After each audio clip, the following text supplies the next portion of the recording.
They say a father is supposed to protect his daughter from the monsters under her bed. But what happens when the monster is sleeping in her bed? What happens when the monster is the man you paid for? My son-in-law thought he could break my little girl and use my life savings to fund his affairs. He thought because I drive a 20-year-old truck and wear work boots that I was just a senile old man he could push around. He was wrong. Dead wrong. When I saw him wipe his Italian leather shoe with my daughter's hair, something inside me did not just break, it detonated. But I did not scream. I did not attack. I simply began the countdown to his total destruction. Before I tell you how I took down a millionaire with nothing but a hidden camera and the truth, please subscribe to the channel. Hit the like button if you believe that family is not just about blood, but about respect. Let me know in the comments what city you are watching from. My name is Harrison. I am 62 years old, and my hands are rough like sandpaper. That is what 40 years of laying bricks and pouring concrete does to a man. I built half the foundations in this city, but I never imagined the foundation of my own family was rotting from the inside out. It was a Tuesday evening, the kind of humid night in Connecticut that makes your shirt stick to your back. I was not supposed to be there. In fact, my son-in-law Derek had made it very clear that I was only welcome when I had a check to sign. But a father's intuition is a strange thing. It is a knot in your stomach that tightens when something is not right. And that night, the knot was pulling so tight I could barely breathe. I pulled my 1998 Ford F-150 up the long, winding driveway of the Greenwich estate. The engine sputtered and coughed a rough mechanical wheeze that echoed through the manicured gardens. I killed the ignition, but the silence that followed was even louder. The driveway looked like a showroom for a luxury car dealership. There was a silver Porsche, a black Maserati, and 2 Range Rovers. And there sat my truck covered in dust from the construction site, rusting at the wheel wells, looking like a dirty stain on a silk sheet. I gripped the steering wheel for a moment. My knuckles turned white. I bought this house. I paid the down payment. I paid for the renovations. And yet sitting here, I felt like a trespasser. I did not go to the front door. I knew better. The front door was for Derek's important friends, the bankers and the politicians. I went around the side through the service entrance near the kitchen. It was a habit I could not break. I was the help. I was the wallet. I was never the guest. As I walked across the grass, I could hear them. The sound of crystal glasses clinking. The roar of laughter. It was a party. A loud, boisterous celebration on a Tuesday night. I had not been invited. That was fine. I did not come for the canapés. I came because Emily, my daughter, had not answered her phone in 3 days. The kitchen was empty, but the double doors leading to the main living area were cracked open just an inch. A sliver of golden light spilled out onto the dark hallway floor. I moved closer, my work boots heavy but silent. I learned how to walk quietly on job sites years ago, so I would not disturb the owners. Now I was using that skill in the home of my own child. I peeked through the crack. The living room was magnificent. I remembered laying that oak flooring myself, choosing each plank so the grain would flow like water. But no one was looking at the floor. There were about 20 people. Men in tailored suits that cost more than my truck. Women in dresses that shimmered under the chandelier light. In the center of the room stood Derek. He looked like a king holding court. He was holding a glass of vintage red wine, laughing at a joke someone had just told. He looked healthy. He looked rich. He looked powerful. And then I saw her. My breath caught in my throat. It felt like someone had punched me in the solar plexus. Emily was on the floor. She was not sitting. She was on her hands and knees. She was wearing a simple gray nightgown that looked old and frayed, a stark contrast to the designer clothes around her. Her hair, usually so shiny and full of life, was matted and hung limp over her face. She looked thin, too thin. Her arms were trembling as she tried to crawl forward. The room was loud, but nobody was helping her. It was as if she was invisible, or worse, as if she was part of the entertainment. Emily reached out a shaking hand toward the coffee table, perhaps trying to pull herself up. But her coordination was gone. Her hand flailed and she knocked into Derek's leg. The wine glass in his hand tilted. A splash of dark red liquid cascaded down. It missed his suit, but it landed squarely on his left shoe, a pristine, polished Italian leather loafer. The music did not stop. The chatter did not cease. But the temperature in that room seemed to drop 20 degrees in a second. Derek stopped laughing. He looked down at his shoe. Then he looked at the woman on the floor. His wife. My daughter. I waited for him to bend down. I waited for him to help her up, to ask if she was okay, to tell her it was just a little wine. That is what a husband does. That is what a man does. But Derek did not move his hand to help her. Instead, he moved his foot. Slowly, deliberately, he lifted his wine-stained shoe and placed it on Emily's shoulder. I froze. My brain could not process what my eyes were seeing. He did not kick her. It was worse than that. He pressed down. He put his weight on her fragile shoulder, pushing her down toward the floorboards. It was the way a man steps on a cigarette butt to extinguish it. It was casual. It was dismissive. It was an act of absolute dominance. Emily did not fight back. She did not scream. She just collapsed under the weight, her cheek pressing against the hard wood. Her eyes were open, but there was no light in them. They were glassy, unfocused, staring at nothing. She looked drugged. She looked broken. Derek kept his foot on her for a long, agonizing moment. Then he removed it. He reached into his pocket and pulled out a silk handkerchief. He bent down, but not to touch her. He used the cloth to wipe the wine from his shoe. When he was finished, he didn't put the handkerchief back in his pocket. He dropped it. It fluttered down and landed right on Emily's face, covering her eyes. "Look at that clumsiness," Derek said, his voice loud enough for the circle around him to hear. "I apologize, everyone. It is difficult to find good help these days, especially when the help is your wife." A few people chuckled. A nervous, cruel laughter.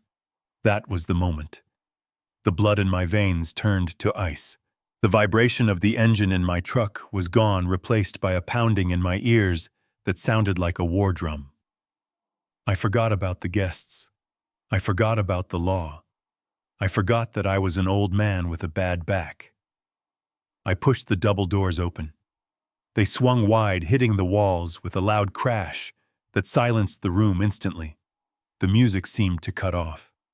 The laughter died in their throats. Every head turned toward the kitchen entrance. I stepped out of the shadows and into the golden light. I was wearing my dusty work pants, a flannel shirt stained with sweat, and my steel-toed boots. I must have looked like a madman to them. But I did not care. I walked straight toward Derek. I did not run. I marched. My boots crunched on the expensive floor with a heavy, rhythmic thud. Thud. Thud. Derek turned.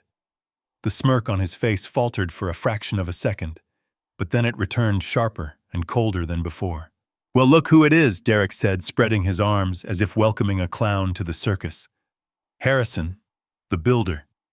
Did you come to fix the toilet because I think the guest bathroom is clogged?" I did not answer. I did not look at him. My eyes were locked on Emily. She was still on the floor, the silk handkerchief covering her face like a shroud. She had not moved. She had not reacted to the crash of the doors or the sound of my name. "Emily," I said.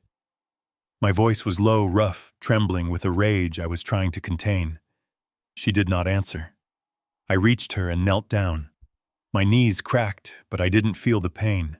I gently pulled the handkerchief off her face. "Baby," I whispered. "It's Dad. I'm here." Her head lulled to the side. She looked at me, but she didn't see me. Her pupils were dilated, swallowing the blue of her irises. She blinked slowly like a doll with weighted eyelids. "Who are you?" she whispered. Her voice was dry, cracked like dead leaves scraping together. She did not know me. My own daughter, the girl I had carried on my shoulders, the woman I had walked down the aisle just 3 years ago, looked at me with the blank stare of a stranger. I looked up at Derek. He was sipping his wine again, looking bored. "What did you do to her?" I asked. The volume of my voice was rising, echoing off the high ceilings. Derek sighed, a sound of exaggerated patience. "We have discussed this, Harrison. Emily is not well. She is having one of her episodes. The doctor said she needs strict discipline and medication. You are upsetting her. You are upsetting my guests." Discipline. I stood up. The rage was no longer a knot in my stomach. It was a fire in my throat. "You stepped on her. I saw you. You treated her like a dog." Derek laughed. A cold, dry sound. "She needs to learn boundaries, Harrison. Just like you do. Now get out of my house before I have security throw you out. You are embarrassing yourself. And you are embarrassing Emily." He took a step towards me, towering in his expensive suit. And for the first time in my life, I wanted to kill a man. I balled my hand into a fist. My right hand, the one that had held a trowel for 40 years, the one that was hard as rock. I could feel the urge to swing, to shatter that smug jaw, to wipe that smile off his face forever. I pulled my arm back. The room gasped. 2 large men in black suits stepped out from the corners of the room. Security. But it wasn't the guards that stopped me. It was Derek's next words. "Go ahead, old man," Derek whispered, leaning in close so only I could hear. "Hit me. Please. Give me a reason to call the police. Give me a reason to show the judge that you are violent and unstable. Because if you touch me, I will make sure you never see Emily again. I will put her in a state facility so fast, your head will spin." I froze. My fist hovered in the air. He knew he had won. He knew the law was a weapon, and he was holding the trigger. I looked down at Emily. She was humming a soft, broken tune, oblivious to the war happening above her head. If I went to jail tonight, she would be alone with him. Totally alone. I slowly lowered my hand. The shame burned my face hotter than the sun. I had to retreat. Not because I was weak, but because I had to be smart. "I am leaving," I said, my voice sounding strange to my own ears. "But this isn't over, Derek." Derek smiled and turned his back on me. "Close the service door on your way out, Harrison, and try not to get dirt on the driveway." I turned around. I walked back toward the kitchen, feeling the eyes of 20 strangers burning into my back. I felt small. I felt defeated. But as I walked out into the cool night air, as I listened to the door lock click behind me, the tears in my eyes dried up. The sadness was gone, replaced by a cold, hard resolve. He thought he had won. He thought I was just a helpless old builder. He forgot one thing. A builder knows how to tear things down, brick by brick. I got into my truck. I did not start the engine immediately. I sat there in the dark watching the lights of the house. I reached into my glove box and pulled out a small notepad. I wrote down the time. I wrote down the date. And I wrote down one sentence. War begins today, because I saw something else in that room. Something Derek didn't think I noticed. Under the sofa, hidden by the shadows, was a small, blinking blue light. It wasn't a toy. It was a router for a dedicated server. And next to it, a stack of hard drives. My son-in-law wasn't just abusing my daughter. He was running a business. And I was going to find out exactly what he was selling. The 2 security guards moved with a speed that defied their size. Before I could launch my fist forward, before I could connect with that smug jawline, I felt arms like hydraulic presses clamp down on my shoulders. They did not just hold me back. They wrenched my arms behind my back with a force that sent a jolt of pain shooting through my rotator cuffs. I grunted, struggling against them, my boots scraping uselessly against the polished floor. But it was like trying to fight a forklift. I was strong, but I was 62, and these men were in their prime, paid to be immovable objects. Derek did not flinch. He did not even spill the remaining drops of wine in his glass. He watched my struggle with a look of mild amusement, as if he were watching a nature documentary about a dying animal. He took a slow, deliberate sip of the wine, savoring it, before placing the empty glass on a passing waiter's tray. Then, without saying a word to me, he snapped his fingers. From the shadows of the hallway emerged a woman I had not noticed before. She was wearing a white nurse's uniform that was too tight and too short to be professional. Her name tag read Valerie, but there was no compassion in her eyes. Her face was hard, her makeup severe. She walked over to Emily, who was still huddled on the floor, humming that broken tune. Valerie did not help my daughter up. She grabbed Emily by the upper arm, her fingernails digging into the thin flesh.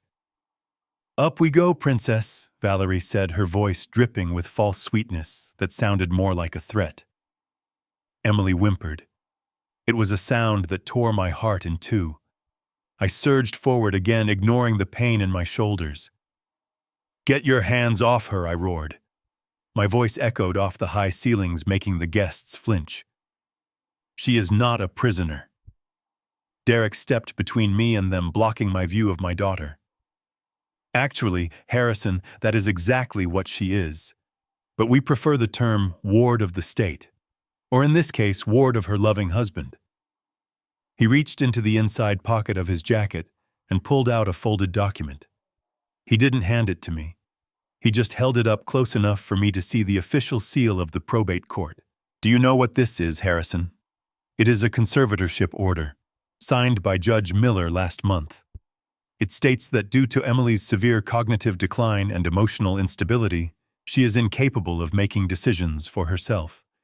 It gives me full legal control over her finances, her medical care, and her visitation rights." I stared at the paper. The words swam before my eyes. Cognitive decline. My daughter was a valedictorian. She was brilliant until she met him. "You drugged her," I spat out. "You made her this way." Derek chuckled, tucking the paper back into his pocket. "Prove it. And while you are trying to prove it, remember this. I am her legal guardian. That means I decide who she sees. And right now I am deciding that her father is a violent, unstable influence who triggers her episodes."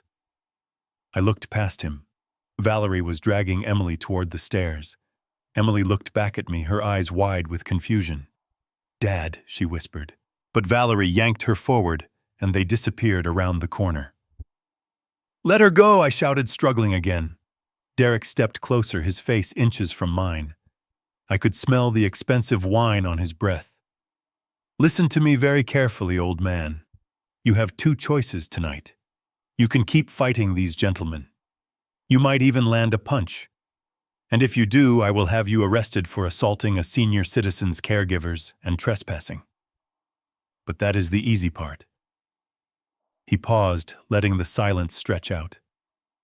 "The hard part is what happens to Emily. If you cause a scene, if you call the police, if you try to sue me, I will have her transferred. Right now, she lives in a mansion. But if you push me, I will have her committed to the state psychiatric facility in Bridgeport. You know the one. The underfunded one with the barred windows and the screams at night. I will have her heavily sedated and strapped to a bed 24 hours a day for her own safety." My blood ran cold. He knew exactly where to hit me. He knew I would take a bullet for her, but I could not let her suffer in a place like that. "Is that what you want, Harrison?" Derek whispered. "Do you want your little girl in a padded cell wearing a straitjacket, wondering why her daddy abandoned her? Or do you want to walk out that door, go back to your pathetic life, and let me take care of my wife in luxury?" I stopped struggling. The fight did not leave me, but the movement did. I went limp in the guard's grip. I looked at Derek, really looked at him. I saw the hollowness in his eyes. He did not care about Emily. He did not even hate her. She was just an asset to him. A broken ATM machine. I will leave, I said, my voice barely a whisper.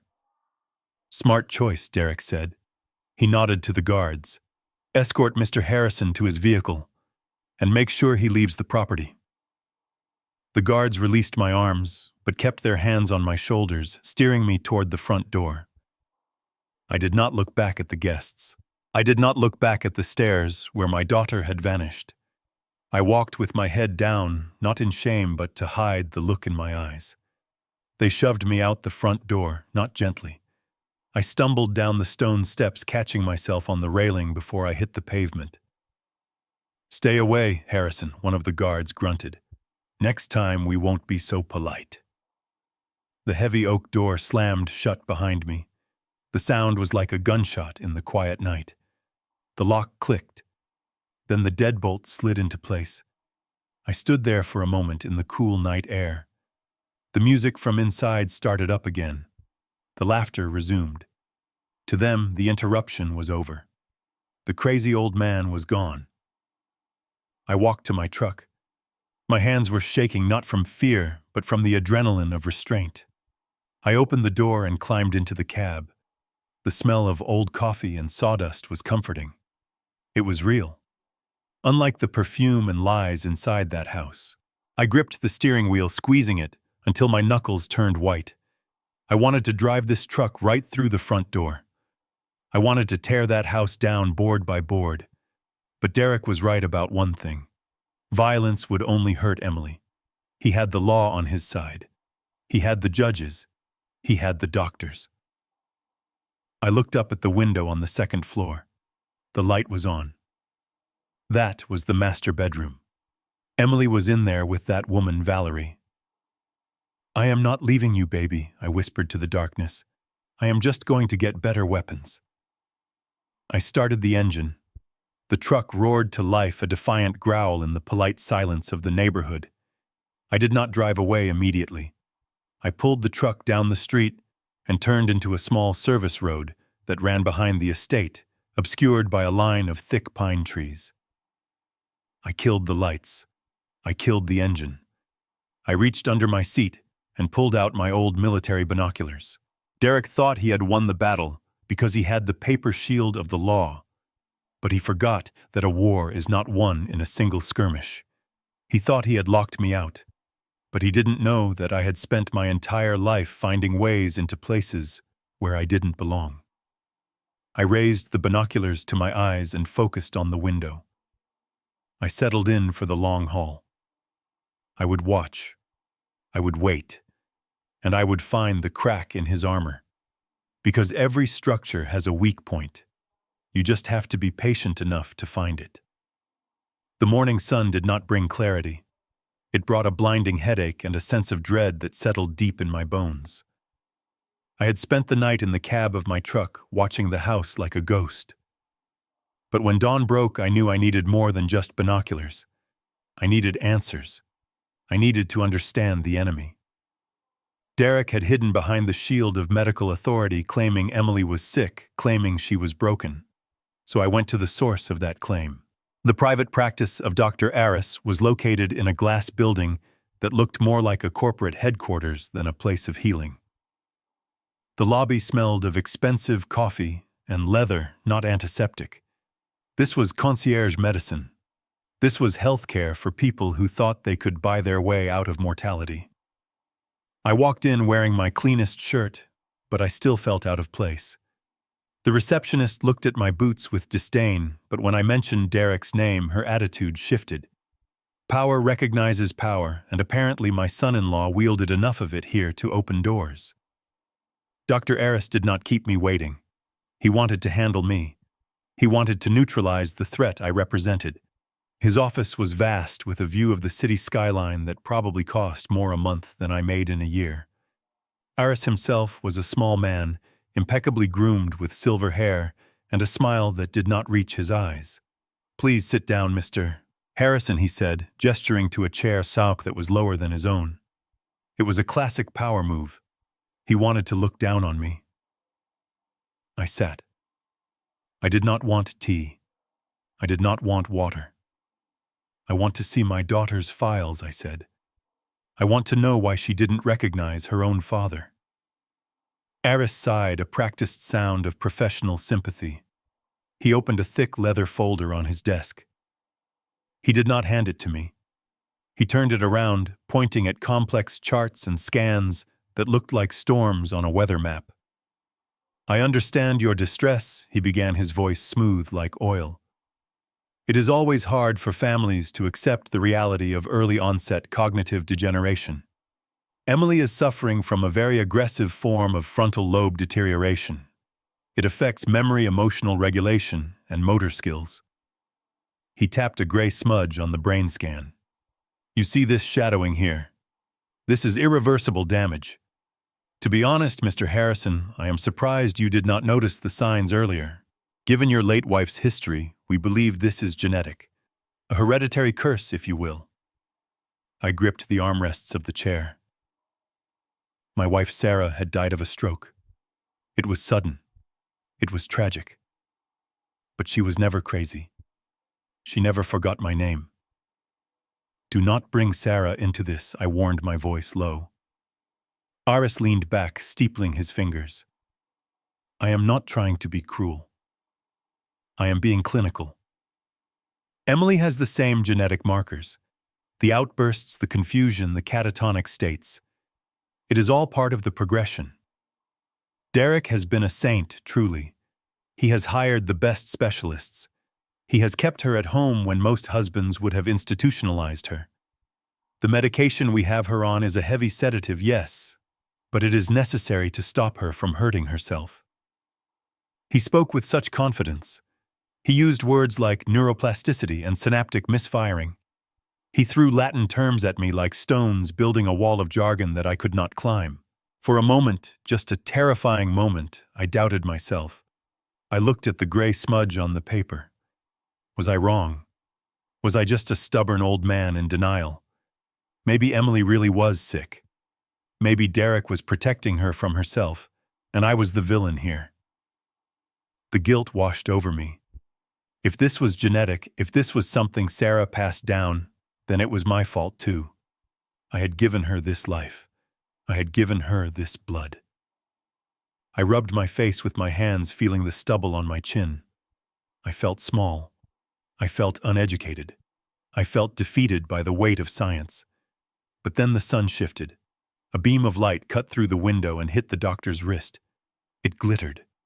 I looked up. Dr. Aris was checking the time. On his left wrist sat a watch. It wasn't just a watch. I know construction, and I know the cost of materials, but I also read magazines.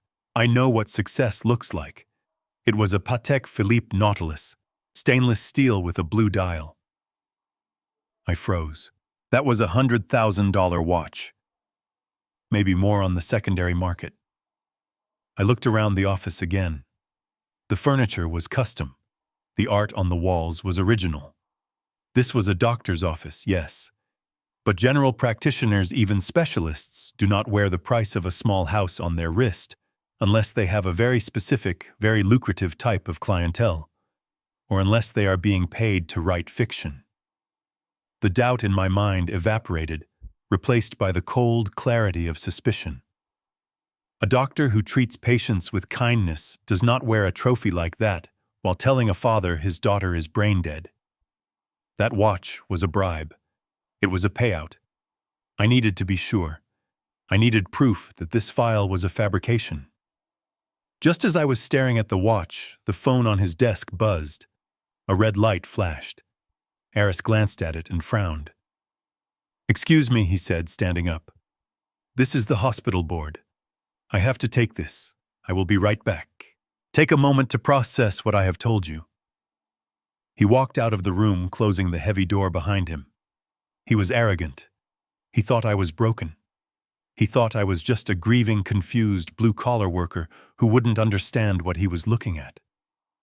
He left the file open on the desk.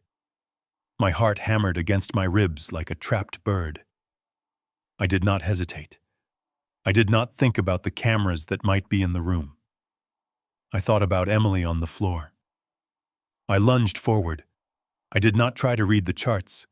I knew I wouldn't understand the fake medical data.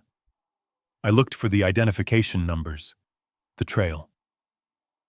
At the top of the page, stamped in red ink, was a case number and a reference code for the lab that supposedly processed the scans. Below it was a pharmacy authorization code for the heavy sedatives. I reached into my pocket and pulled out my phone. My hands were shaking, but I forced them to be steady. I hovered the camera over the document. Click. I got the case number. Click. I got the lab reference. Click. I got the doctor's signature at the bottom, a jagged scrawl that signed away my daughter's freedom. I heard the doorknob turn. I threw myself back into the chair, shoving the phone into my pocket, just as Dr. Aris walked back in. My heart was in my throat, beating so hard I was sure he could hear it. I looked down at my knees, feigning despair. I tried to look like the broken man he wanted me to be. "I am sorry, Dr. Aris," I said, my voice trembling. It is a lot to take in." He sat down, looking pleased with himself. He smoothed his tie. "Of course. It is a tragedy. But you must trust us. You must trust Derek. We are doing what is best for Emily. The best thing you can do is let us handle her care and not interfere. Stress makes her condition worse." I stood up slowly. I looked him in the eye. I saw the greed behind the spectacles. I saw the corruption behind the degree. "I understand," I said. "I won't cause any more trouble. I just wanted to know." "Good," Aris said, standing up to shake my hand. His palm was soft, unused to hard work. "You are a good father, Harrison. You are doing the right thing by stepping back." I shook his hand. It took every ounce of my willpower not to crush his fingers. I walked out of that office. I walked past the receptionist. I walked out of the glass building. As soon as I hit the sidewalk, I pulled out my phone. I looked at the photos. They were clear. I had the numbers. I didn't know what they meant yet, but I knew someone who would. Dr. Aris thought he had used science to blind me. He thought he had used big words to scare me off. But he made a mistake. He flashed his wealth. He showed his hand. He wasn't a doctor. He was a partner in crime. And I was about to audit his entire operation. I walked to my truck, the sun feeling different now. It wasn't just bringing heat. It was bringing light. And I was going to shine it into the darkest corners of their conspiracy. Next stop, the pharmacy. It was time to find out what exactly they were pumping into my daughter's veins. I pulled my truck up to the heavy iron gates of the estate for the second time in 24 hours. But this time I did not crash through. I did not storm in. I pressed the intercom button and waited. I had to swallow my pride. I had to taste the bitter bile of submission. Derek had made the rules clear. If I wanted to see Emily, I had to play by his script. I had to be the repentant, broken old man who accepted his authority. The gate buzzed open slowly. I drove up the driveway at a crawl. The house loomed ahead, massive and silent, like a mausoleum built of stone and money. I parked my truck far away from the entrance, just as I had been instructed. I walked to the front door, my hat in my hands. Derek did not answer the door. It was Valerie. She stood there in her tight white uniform, looking at me with a mixture of boredom and contempt. She checked her watch, a cheap digital thing that beeped loudly. "You have 5 minutes," she said. Her voice was flat. "Mr. Derek is in a meeting and does not want to be disturbed. And if you upset her, if you raise your voice, or if you try to take any photos, the visit ends immediately. Do you understand?" I nodded. "I understand." She stepped aside and I entered the house. The air inside was cool, conditioned to a perfect temperature, but it felt stale. It lacked the warmth of a home. We did not go to the master bedroom upstairs. Instead, Valerie led me down a hallway on the ground floor toward the back of the house. This used to be the guest wing. Now it felt like a quarantine zone. Valerie opened a door at the end of the hall. There she was. Emily was sitting in a wheelchair facing the window. The curtains were drawn, letting in only a sliver of gray afternoon light. The room was sparse. The beautiful furniture that used to be here was gone, replaced by medical equipment that hummed and clicked rhythmically. "Emily," I whispered. She did not turn. Her head was slumped forward, her chin resting on her chest. I walked closer, my boots making no sound on the carpet. As I got closer, the smell hit me. It was faint at first, but unmistakable to anyone who has spent time in hospitals or nursing homes. It was the sharp, acrid scent of ammonia.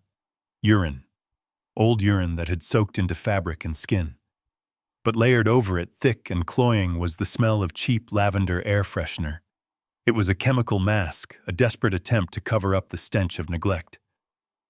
My stomach churned. Derek had millions of dollars.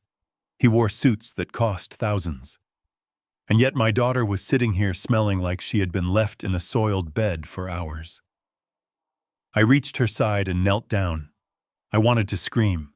I wanted to tear the curtains down and let the light in. But Valerie was standing by the door, her arms crossed, watching my every move like a hawk. I had to be calm. I had to be the actor in the play. "Hi, baby," I said softly. I reached out and took her hand. It shocked me. Her hand was ice cold. It felt fragile, like a bundle of dry twigs wrapped in parchment paper. I could feel every knuckle, every tendon. She had lost so much weight. Where was the vibrant, healthy woman who loved to play tennis? Where was the girl who used to help me carry lumber on the weekends? She was fading away.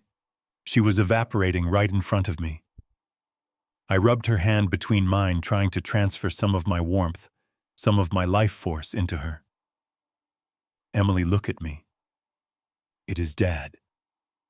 Slowly, painfully, she lifted her head. Her movement was jerky, mechanical. Her eyes found mine. They were sunken dark circles bruising the skin underneath. Her pupils were dilated again, swimming in a chemical haze. She looked at me, and for a moment I saw a flicker of recognition. Just a spark in the dark. She tried to speak. Her lips moved dry and cracked. A small sound came out like a whimper. I leaned in closer. I ignored the smell. I ignored the presence of the guard at the door. I just wanted to hear her voice. "I am here," I whispered. "I am not going anywhere. I am going to fix this." She leaned forward, her forehead almost touching mine. Her breathing was shallow and ragged. She closed her eyes, and a single tear leaked out, cutting a clean track through the grime on her cheek. Then she opened her eyes again. The fog seemed to clear for a split second. The dilated pupils contracted. She looked sharp. She looked terrified. She leaned in until her lips brushed my ear. I expected her to say she loved me. I expected her to ask for help. I expected her to say she was in pain. But she didn't say any of those things. She whispered one word, a single distinct word that made no sense in this room of sickness and shadows. "Blueberry." I pulled back, slightly confused. Blueberry. Was she hungry? Was she hallucinating about food? I looked at her face. She wasn't looking at me anymore. She was looking past me, staring intently at something, her eyes wide with a desperate intensity. I followed her gaze, but there was nothing there but the blank wall. Then she said it again, louder this time, with an urgency that sent shivers down my spine. "Blueberry." From the doorway, there was a sudden movement. Valerie pushed herself off the wall. The boredom was gone from her face, replaced by a flash of genuine panic. "That is enough," Valerie barked. Her voice was sharp, cutting through the quiet room like a whip. She marched over her rubber-soled shoes, squeaking on the floor. She grabbed my shoulder and pulled me back. "What is wrong?" I asked, trying to hold my ground. "She is just talking. She is hungry. She wants fruit." "She is delirious," Valerie snapped. "She doesn't know what she is saying. The doctor warned us about this. When she starts babbling, she gets agitated. You are upsetting her. The visit is over." She stepped between me and the wheelchair using her body as a shield. She grabbed the handles of the wheelchair and spun Emily around, facing her away from me. "No, wait," I said. "I just got here. I have only been here 2 minutes." I said, "Get out," Valerie hissed. She reached for a button on the wall. "Do not make me call security again." Mr. Derek was very clear. "One strike and you are out." I looked at the back of Emily's head. She had gone silent again. Her head slumped back down. The spark was gone. I looked at Valerie. Her chest was heaving slightly. She was breathing hard. Why was she so scared? It was just a word. It was just the name of a fruit. Why did the word blueberry make the nurse jump as if I had pulled a gun? I held up my hands in surrender. Okay. I am going. Do not hurt her." I backed away toward the door. I kept my eyes on Valerie. She wasn't looking at me. She was looking at Emily, checking her pulse, whispering something angry and hushed into her ear. It looked less like medical care and more like an interrogation. I walked out of the room. The hallway felt longer than before. My heart was pounding with a different rhythm now. It wasn't just anger. It was curiosity. It was the thrill of the hunt. Blueberry. I replayed the sound of her voice in my head. It wasn't a request. It was a message. Emily was drugged, she was weak. She was trapped, but she was still in there. She had used her 5 seconds of clarity to give me a key. I just had to find the lock. I walked out the front door. The sun was blinding. I climbed into my truck and started the engine. As I drove down the driveway away from the prison that held my daughter, I didn't cry. I didn't slam the dashboard.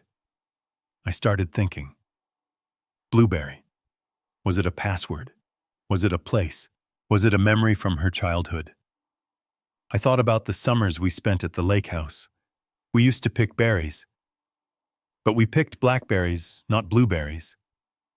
I thought about her favorite foods. She hated blueberry pie. Then a memory surfaced. A small, insignificant detail from years ago. When Emily and Derek first got married, they bought a dog. A small, ugly French bulldog that Derek hated, but Emily adored. She treated that dog like a child. What was the dog's name? I frowned, merging onto the highway. The dog disappeared about 2 years ago. Derek told me it ran away. Emily had been devastated. She cried for weeks.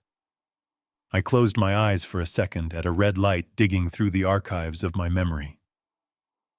I remembered Emily posting a photo on social media, her holding the puppy. The caption, "Me and my little blueberry." My eyes snapped open. The light turned green. Blueberry wasn't a fruit. Blueberry was the dog. The dog that supposedly ran away. Why would she whisper the name of a dead dog to me? Why would that specific name make Valerie panic? Unless the dog didn't run away. Unless the dog was the start of all this. Or maybe, just maybe, Blueberry wasn't gone. I stepped on the gas. The truck lurched forward. I wasn't going back to the hotel. I was going to the one person who might know the truth about what happened to that dog. I was going to find Martha, the housekeeper Derek fired last year.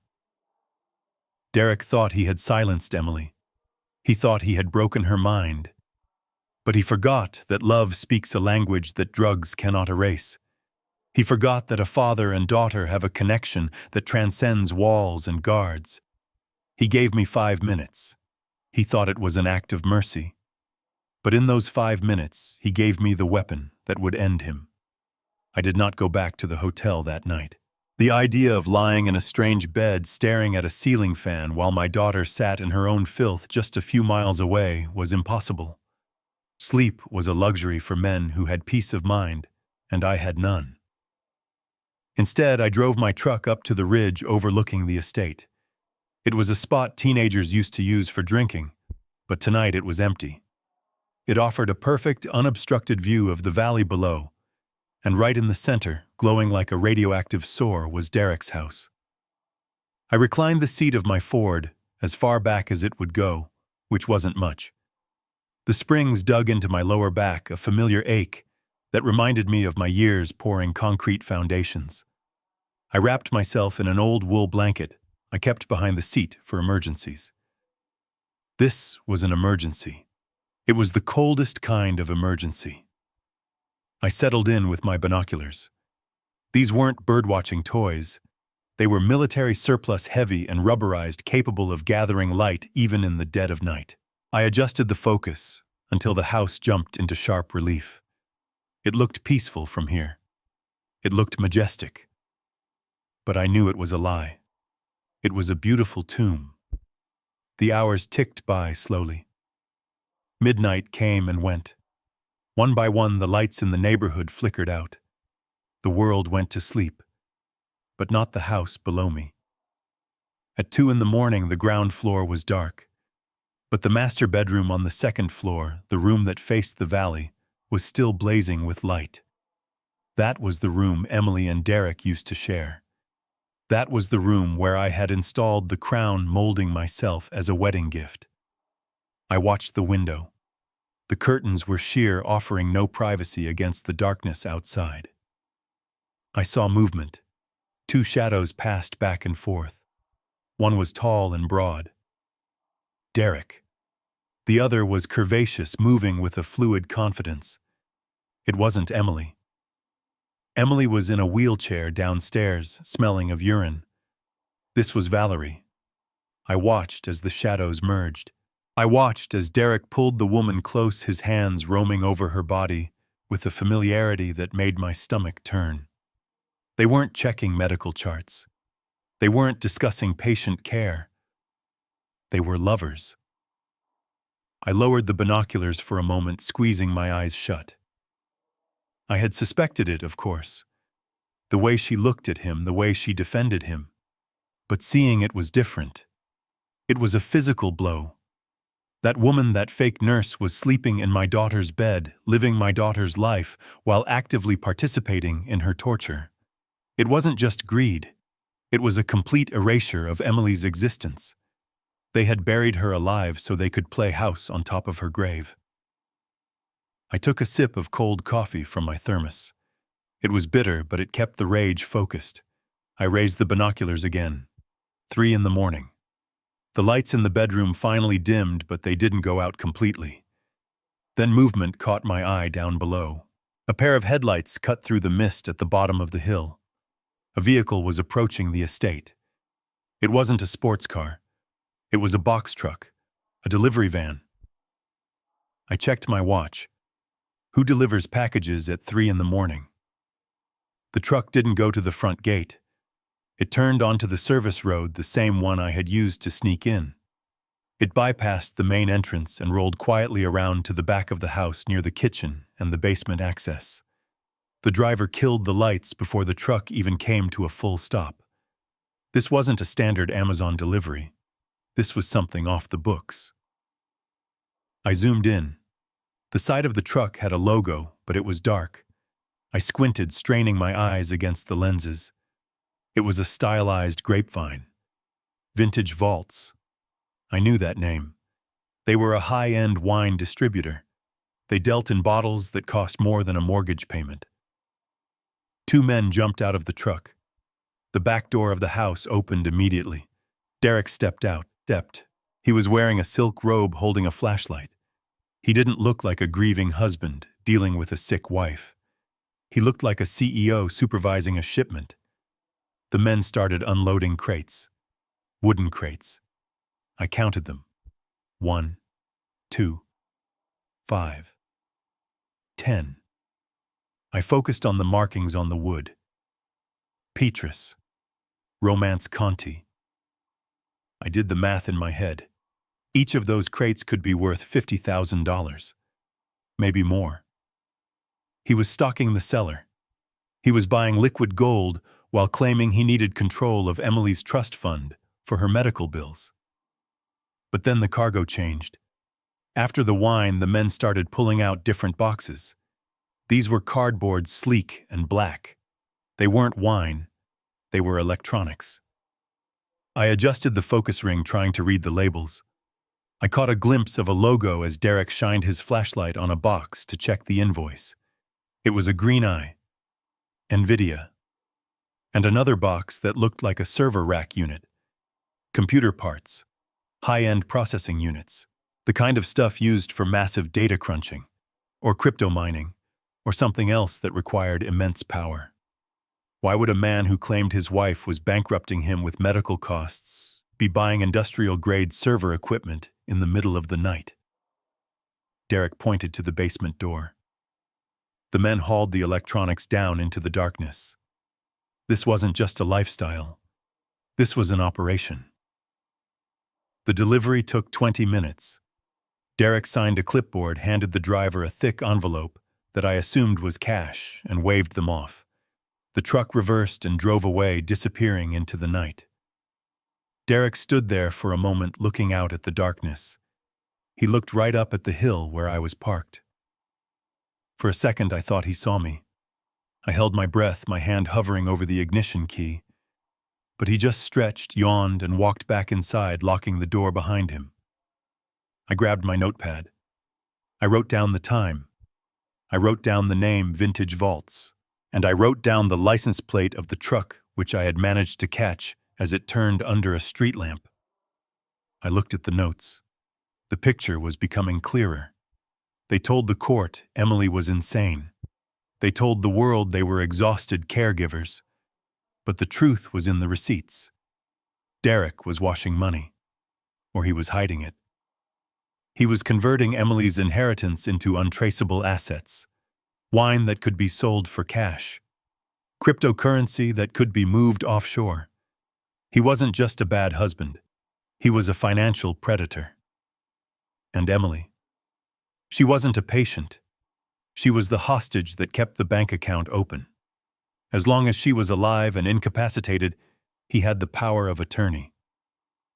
If she died, the trust might go to me or to charity. If she got better, she would take it all back. So he needed her in that wheelchair. He needed her drooling and confused. Her sickness was his salary. I slammed the notebook shut. The anger was so hot, it felt like it was burning a hole in my chest. I wanted to drive down there and burn the house down. I wanted to drag him out by his silk robe and make him explain the servers and the wine to a jury. But I couldn't. Not yet. I needed to know exactly what he was doing with those computers. I needed to know where the money was going. I looked at the license plate number I had written down. That was my next thread. I would find out who sent that truck. I would find out who signed the invoices. I started the engine of my truck. The heater sputtered to life, blowing lukewarm air onto my frozen hands. "Enjoy your wine, Derek," I whispered to the windshield. "Drink it while you can, because I am going to make sure it is the last thing you ever own." I put the truck in gear and rolled slowly down the backside of the hill. The sun was starting to crack the horizon, painting the sky in shades of blood and bruise. It was fitting. I wasn't just a father anymore. I was a hunter. And the sun was rising on his judgment day. The address I had for Martha was in the hollowed-out heart of Bridgeport. It was only 20 miles from Derek's palace in Greenwich, but it might as well have been on a different planet. Here the streets were not lined with manicured hedges, but with overflowing garbage cans and rusted chain-link fences. The air smelled of exhaust fumes and desperation. I parked my truck in front of a crumbling brick apartment complex that looked like it had been condemned 10 years ago. A group of young men on the corner watched me eyeing the tools in the bed of my pickup, but I did not flinch. I walked with the heavy, purposeful stride of a man who has nothing left to lose. I wasn't here to make friends. I was here to buy the truth. I climbed the stairs to the 4th floor, the graffiti on the walls getting more aggressive with every landing. Apartment 4B. The door was peeling green paint, and I could hear the sound of a crying baby coming from inside. I knocked. Not a polite rap, but a solid thud that demanded attention. The crying stopped. I heard shuffling feet, then the slide of a deadbolt. The door cracked open 2 inches, held by a security chain. A dark eye peered out at me, wide with fear. "Martha," I said. "It is Harrison, Emily's father." The eye widened further. Then she tried to slam the door. "No, please go away," she whispered, her voice trembling. I jammed the toe of my work boot into the gap before the door could close. It was a rude move, something I would never normally do to a woman, but politeness was a luxury I could no longer afford. "Martha, please," I said, keeping my voice low but firm. "I am not here to cause trouble. I just need to talk to you. I need to know about Emily." "He will kill me," she hissed. "Mr. Derrick said if I talked to anyone he would call immigration. He said he would make sure I never work again. Please, Mr. Harrison. I have children." I reached into the pocket of my flannel shirt. I pulled out a thick white envelope. It contained $2,000 in cash. It was money I had set aside for a new transmission for my truck, but transmissions can wait. My daughter could not. I held the envelope up to the crack in the door so she could see the thickness of it. "I know you are scared, Martha, and you have every right to be. He is a dangerous man, but he is not here right now. I am, and I can help you.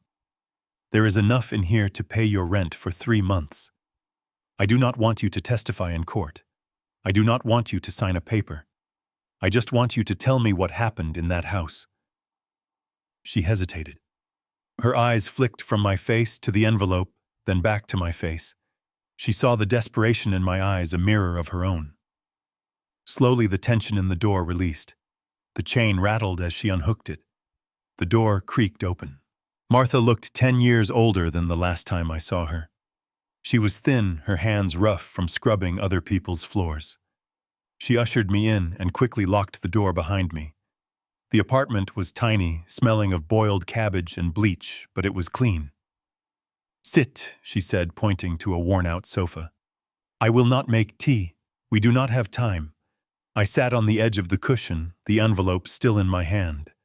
I placed it on the coffee table between us. She didn't touch it, but she couldn't take her eyes off it. "Tell me about the sickness," I said. "The doctor says it is genetic. He says Emily lost her mind on her own." Martha let out a bitter, sharp laugh. It was a sound devoid of humor. "Genetic," she scoffed. "Mrs. Emily was the smartest woman I knew. She ran that house. She managed the bills. She was happy, Mr. Harrison, until about 6 months ago."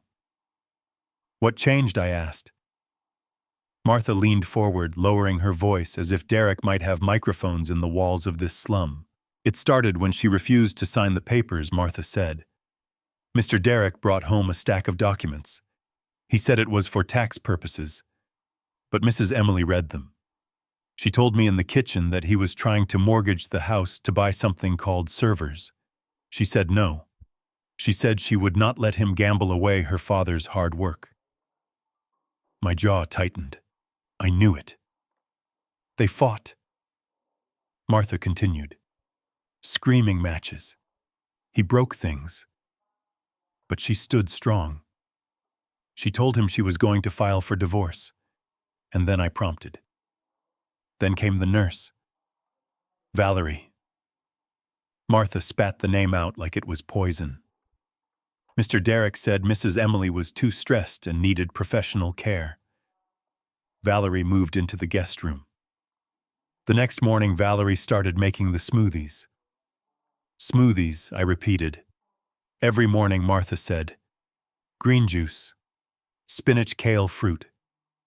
Healthy," they said. But Valerie never let me touch the blender. She made it herself in the pantry with her back turned, and she made sure Mrs. Emily drank every drop. She would stand there and watch. And after she drank them, I asked, feeling the bile rise in my throat. Martha's eyes filled with tears.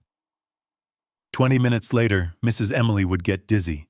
She would slur her words. She would forget where she was. At first she tried to fight it. She told me the juice tasted bitter. But Mr. Derek told her she was imagining things. He told her she was having a breakdown. Gaslighting, I whispered, and poisoning. It got worse. Martha wiped her eyes with her apron. She started sleeping 18 hours a day. She stopped eating. And when she was awake, she was empty. Just like a shell. That is when Mr. Derek fired me. He said I was stealing silver. It was a lie. He just didn't want a witness. I nodded slowly. The puzzle pieces were locking together into a picture of pure evil. But there was one piece left, the one that haunted me. Martha, I said gently. When I saw Emily yesterday, she whispered something to me. She said, "Blueberry." Martha flinched. She physically recoiled, pressing her back against the sofa cushions. Her hand flew to her mouth to stifle a sob.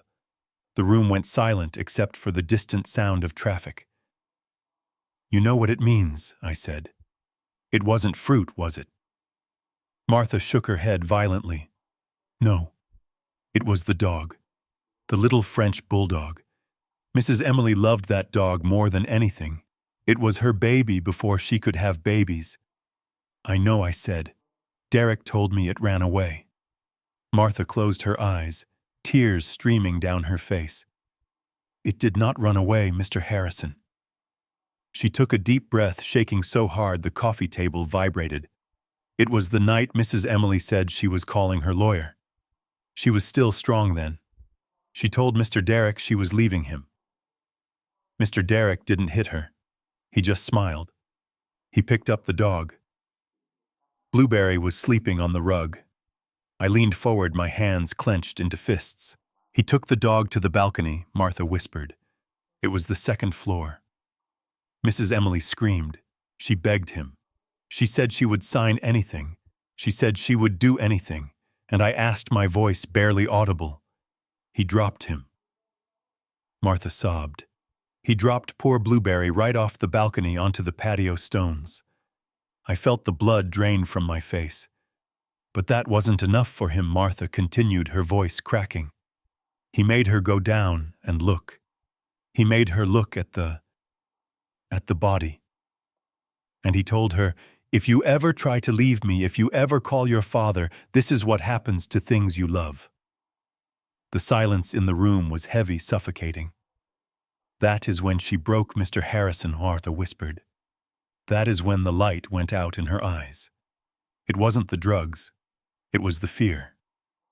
She thinks if she speaks, you are next. She thinks he will do to you what he did to Blueberry." I sat there frozen. I had thought Derek was a thief. I had thought he was an abuser. But he was something much worse. He was a sadist. He had used psychological torture to shatter my daughter's soul. He had murdered an innocent animal just to prove a point. The heat of my anger, the burning rage I had felt since the party, suddenly vanished. It was replaced by something else. Something cold. Something absolute. It felt like liquid nitrogen pumping through my veins. Screaming wouldn't help. Punching him wouldn't help. A man like that didn't deserve a fight. He deserved an eradication. I stood up. I felt steady. I felt clear. "Thank you, Martha," I said. I pushed the envelope toward her. "Take this. Buy groceries for your kids. Change your locks." She looked up at me, terrified. "What are you going to do, Mr. Harrison? You cannot go to the police. It is her word against his, and she cannot speak. He will say she is hallucinating about the dog. He will say I am a disgruntled employee lying for money." "I know," I said. I adjusted my hat. "I am not going to the police. Not yet. The police need evidence. They need a crime scene." I walked to the door. I paused and looked back at her. "Derek likes to play games, Martha. He likes to break things. He thinks he is the only one who knows how to destroy a foundation. But he forgot who taught him how to build one." I unlocked the door. You won't hear from me for a few days, I said. But when you do, it will be safe to go back to work. I walked out into the graffitied hallway. I didn't hear the baby crying anymore. All I could hear was the sound of a dog whimpering in my mind and the sound of my daughter begging for mercy. Derek had crossed a line that could never be uncrossed. He had turned this from a rescue mission into an execution. I walked down the stairs, past the drug dealers and the trash. I got into my truck. I didn't slam the door. I closed it gently. I looked at my hands on the steering wheel.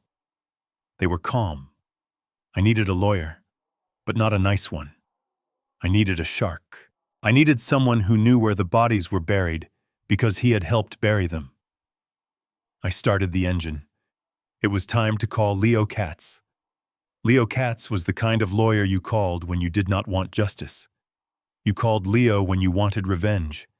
He did not have an office in a glass tower with a view of the harbor. He worked out of the back of a nail salon in a strip mall, and his suits always smelled like stale tobacco and cheap cologne. But Leo had something the high-priced attorneys in their $3,000 suits did not have. He had a complete lack of moral boundaries and a hatred for bullies that matched my own. We met at a diner on the outskirts of town, a place with flickering neon lights and menus sticky with syrup. It was the kind of place Derek would rather die than set foot in, which made it the perfect war room. I slid into the booth opposite Leo.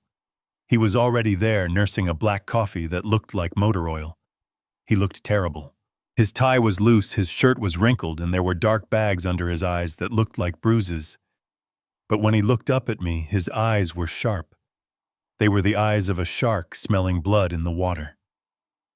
"You look like hell, Harrison." Leo grunted, not bothering with a hello. "I feel like hell," I replied. I ordered a coffee from the waitress, a woman who looked as tired as I felt. "Did you find it?"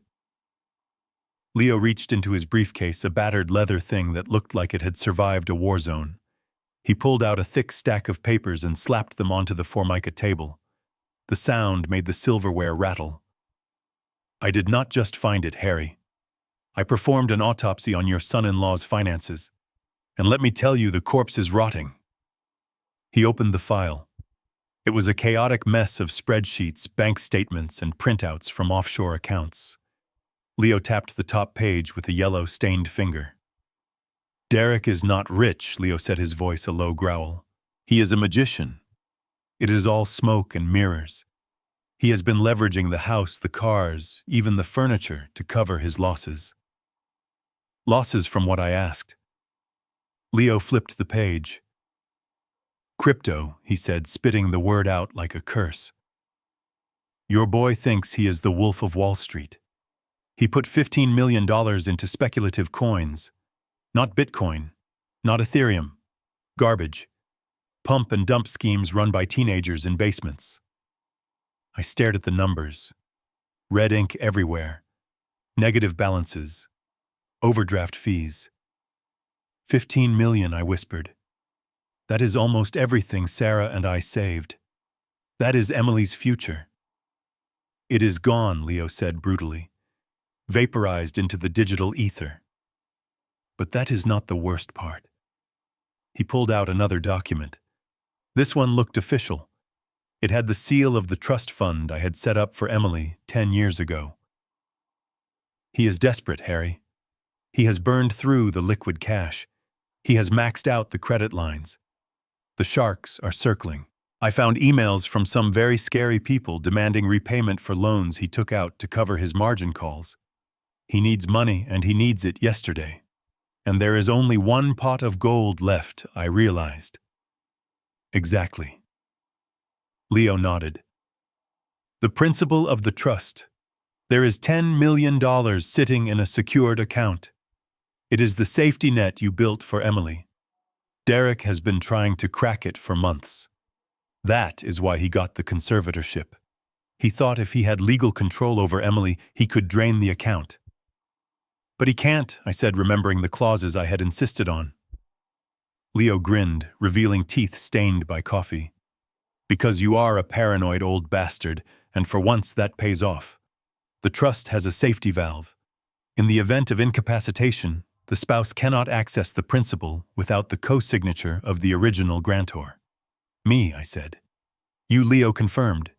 He cannot touch that 10 million without your signature. And he knows it. That is why he hasn't killed her yet, Harry. She is his ticket to the money, but he is running out of time. The loan sharks are not going to wait for probate court. He needs you to sign that release, and he needs you to do it now. I sat back, the plastic booth squeaking beneath me. This explained everything. The servers in the basement were probably a desperate attempt to mine his way out of debt. The cheap wine mixed with the expensive bottles. The lack of medical care for Emily. He was bleeding money. So what is the play, I asked. Do we take this to the judge? Do we show him the losses and get the conservatorship revoked? Leo shook his head violently. No. Too slow. A forensic audit takes months. Derek has expensive lawyers who will delay, obfuscate, and file motions until the sun burns out. By the time a judge actually looks at these papers, Derek will have found another way to get that money, or he will have fled the country. Or worse, he will realize Emily is a liability and arrange a tragic accident. I felt a cold shiver run down my spine. The image of the dog falling from the balcony flashed in my mind. So what do we do? I asked. Leo leaned in across the table. His voice dropped to a whisper. We do not fight him in court. We fight him in his head. We need him to think he has won. We need him to get sloppy.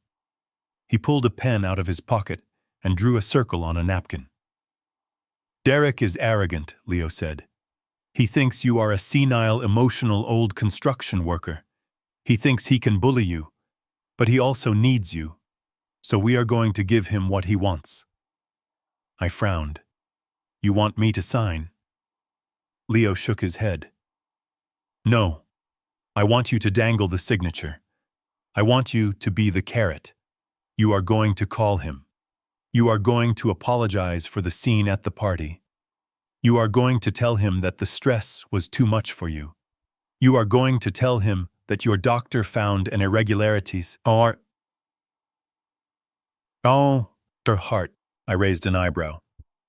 My heart is fine. I can bench press 200 pounds. Derek doesn't know that Leo smiled wickedly. You are going to play the dying man, Harry. You are going to tell him that you want to make peace before you go. You are going to tell him that you want to transfer the trust management to him so he can take care of Emily when you are gone. I hated the idea. Every fiber of my being wanted to strangle Derek, not surrender to him. I was a fighter. I was a builder. I didn't play victims. I have to look weak, I said, tasting the bitterness of the words. You have to look harmless, Leo corrected. You have to be the Trojan horse. We need to get inside that house, Harry. Not for 5 minutes. Not as a guest. We need you in there with free rein. If he thinks you are signing over the money, he will invite you in. He will roll out the red carpet. He will let his guard down because he will be too busy counting his chickens. And once I am inside, I asked. Leo's eyes went cold. Once you are inside, you plant the evidence. You get the confession. You find the servers. You find the drugs. You get everything we need to bury him so deep he will never see the sun again. But to do that, you have to swallow your pride. You have to let him insult you. You have to let him gloat. Can you do that? I looked at my hands. They were scarred and calloused. Hands that had built skyscrapers and bridges. Hands that had held my daughter when she was a baby. For Emily, I would do anything. I would crawl through broken glass. I would let a man like Derek spit in my face if it meant I could break his jaw later. I thought about Emily in that wheelchair whispering the name of her dead dog. I thought about the fear in her eyes. She was acting to survive. She was trapping herself inside her own mind to escape him. If she could do it, so could I. I picked up the cold coffee and downed it in one gulp. Make the papers look real, I told Leo. Make them look like a total surrender. I want him to drool when he sees them. Leo grinned, and for the first time he looked genuinely happy. I will draft a power of attorney transfer that looks so good he will want to frame it. But inside the fine print, I will bury a clause that gives us a 24-hour revocation window, just in case things go south. There is no just in case, I said, sliding out of the booth. I am going to end him, Leo. I am going to take his house, his money, and his freedom. And when I am done, I am going to buy this diner and turn it into a 5-star restaurant just to spite him. Leo laughed, a dry, raspy sound. Go get him, old man. And Harry? I paused. Try to look a little more gray, Leo said. You look like you are ready to punch a wall. You need to look like you are ready to nap. I nodded. I walked out of the diner and into the bright sunlight. I slumped my shoulders. I dragged my feet. I practiced the cough of a dying man. It was time for the performance of a lifetime. The stage was set. The script was written. And the villain was waiting in his castle, unaware that the old peasant approaching the gate was carrying a sword under his cloak. I reached for my phone and dialed Derek's number. My thumb hovered over the call button. I took a deep breath, letting the anger settle into a cold, hard pit in my stomach. Showtime. I rented a room at the Holiday Inn near the interstate. It was a calculated choice. It was clean enough to be respectable, but sad enough to smell like defeat. I needed the stage to be perfect for the performance of a lifetime. I pulled the curtains tight, plunging the room into a perpetual twilight. I stripped down to my undershirt and boxers, then messed up the sheets to make it look like I had been tossing and turning for days. I even did 50 push-ups right next to the bed, not to exercise, but to make my heart rate spike and a sheen of sweat appear on my forehead. I needed to look like a man whose body was failing him. I needed to look like a man who was afraid of the dark. When I heard the knock on the door, I didn't answer immediately. I let him wait. I let him stand in the hallway and wonder if the old man had finally kicked the bucket. After the third impatient pound on the wood, I called out, my voice deliberately thin and reedy. "Come in," I wheezed. "It is unlocked." The door swung open and Derek stepped inside. He looked like a diamond in a dumpster. He was wearing a navy blue bespoke suit, a silk tie, and that arrogant sneer that was permanently etched onto his face. He scanned the room, his nose wrinkling at the smell of stale air conditioning and fast food wrappers I had scattered around the trash can. "Jesus," Harrison Derek said, leaving the door slightly ajar, as if he needed an escape route. "You look terrible." I sat up slowly, clutching my chest with a trembling hand. "I am not doing so well, Derek," I said, letting a cough rattle in my chest. "The doctor says it is my heart. Angina. Stress. He says I am a ticking time bomb." Derek did not rush to my side. He did not ask if I needed water. He stood at the foot of the bed, keeping a safe distance like a visitor at a zoo looking at a sick gorilla. "So why did you call me?" he asked, checking his watch. "I have a meeting in an hour." I took a deep, shuddering breath. "I called you because I am tired, Derek. I am tired of fighting. I spent all night thinking about what you said. About Emily. About the house." I paused, letting him lean in. I saw the flicker of interest in his eyes. He smelled blood. "You were right," I lied. The words tasted like ash in my mouth. "I am just a stubborn old man. I do not understand how the world works anymore. I tried to protect Emily, but maybe I am just holding her back. Maybe I am the problem." Derek's posture relaxed. He unbuttoned his suit jacket and took a step closer. The sneer softened into a look of pitying condescension. "It takes a big man to admit that, Harrison," he said smoothly.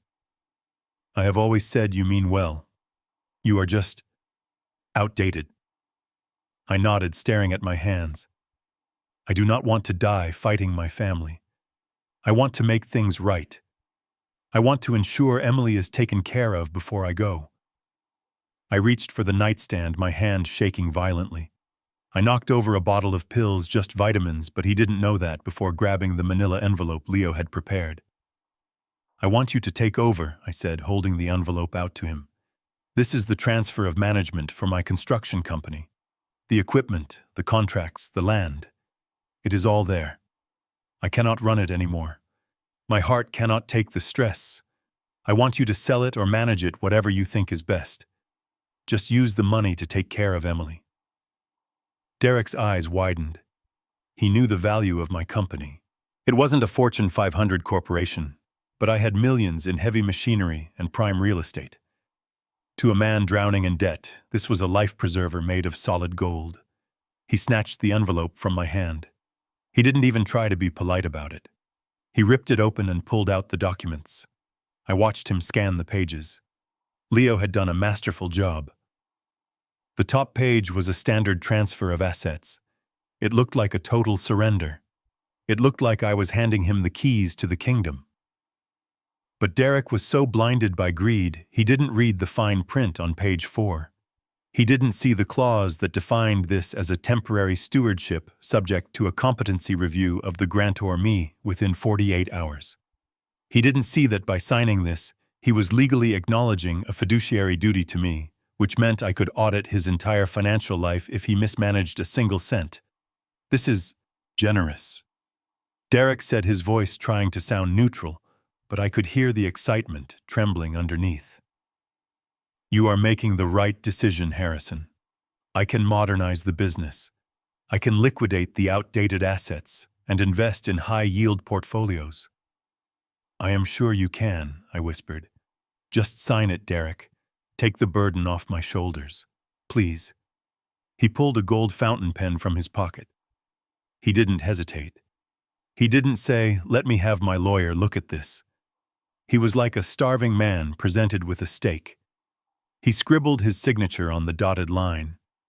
The sound of the pen scratching against the paper was the sweetest music I had ever heard. It was the sound of a trap snapping shut. He finished signing and looked up at me, a triumphant grin spreading across his face. Done, he said, tapping the paper. You can rest now, old man. I will take it from here. He tucked the documents into his inside pocket close to his heart, or where his heart would be if he had one. I sank back onto the pillows, letting out a long exhale. Thank you, I said. There is just one more thing.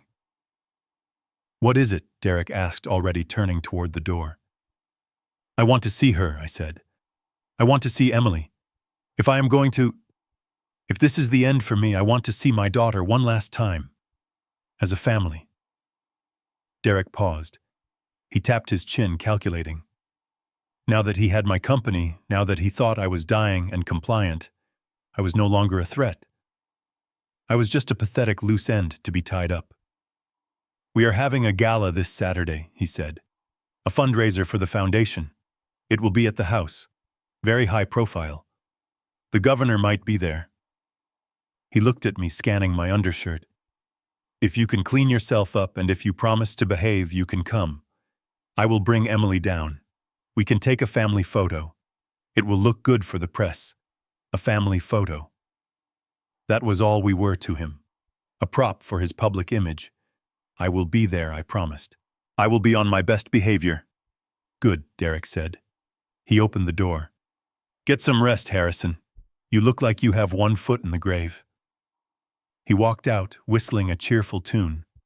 The door clicked shut. I lay there for a full minute, listening to his footsteps fade down the hallway. I waited until I heard the elevator ding. Then I threw off the covers. I sat up on the edge of the bed. My breathing was steady. My hands were rock steady. The heart attack was gone. The weakness was gone.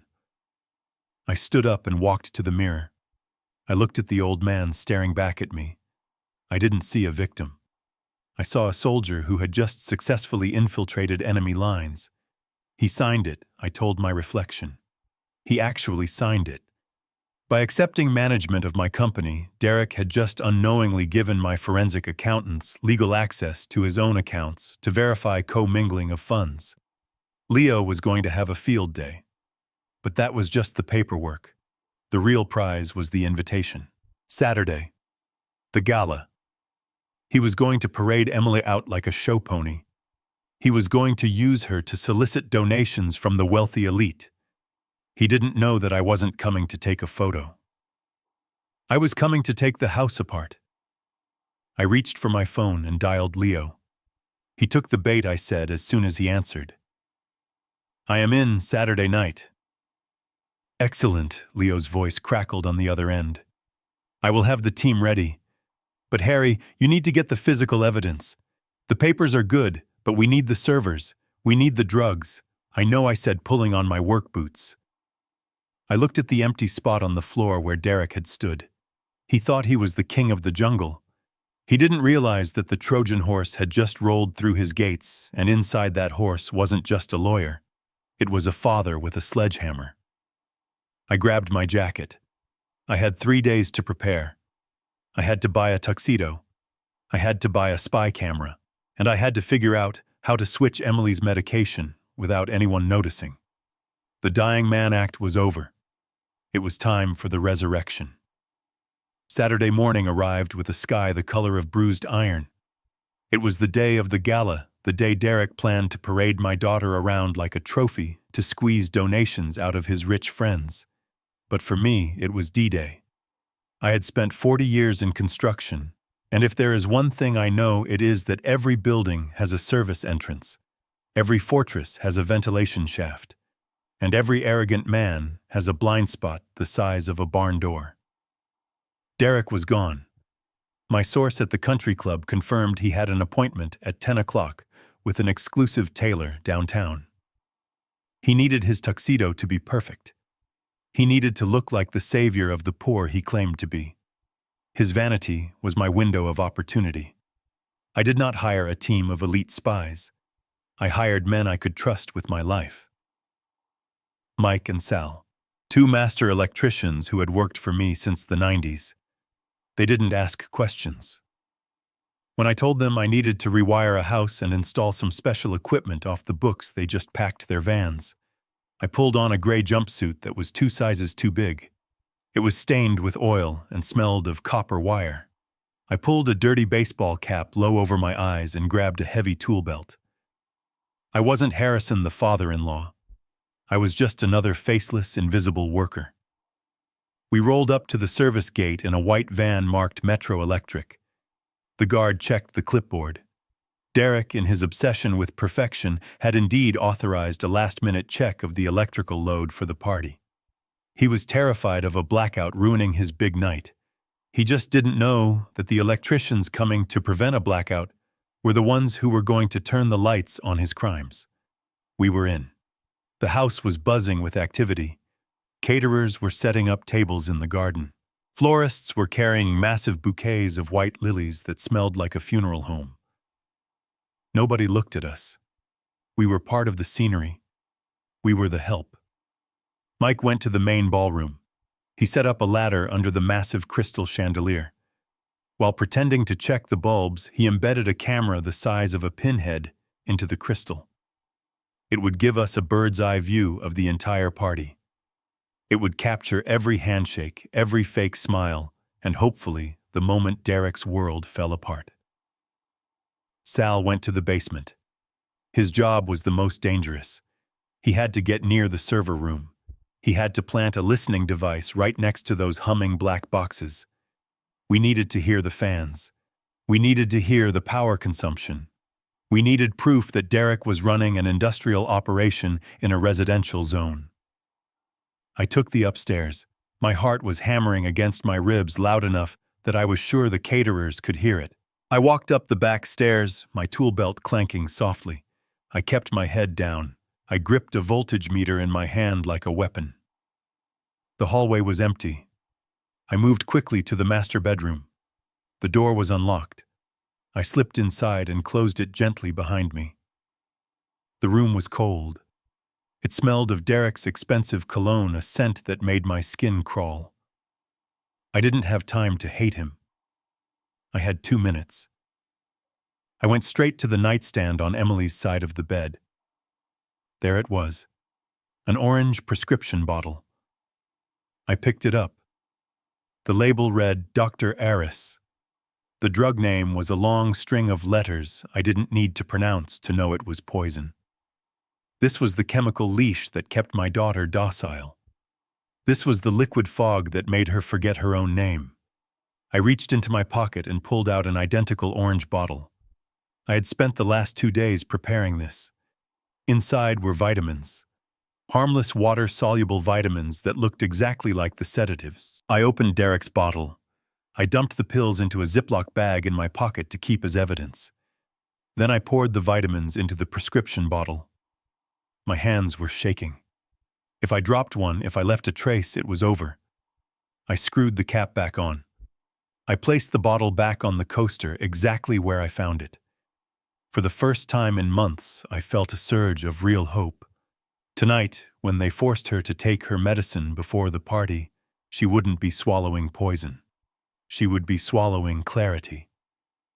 It wouldn't happen instantly, but by the time the party started, the fog would begin to lift. She would be awake. She would be ready. I turned to leave. I needed to install one more camera in the vent above the bed. I needed to catch them in the act. I stepped onto the chair and reached for the vent cover. Click. Clack. The sound of high heels on the hardwood floor outside the door froze my blood. They were coming fast, aggressive. I couldn't hide. There was no closet near enough. There was no time to get under the bed. The door handle turned. I stayed on the chair.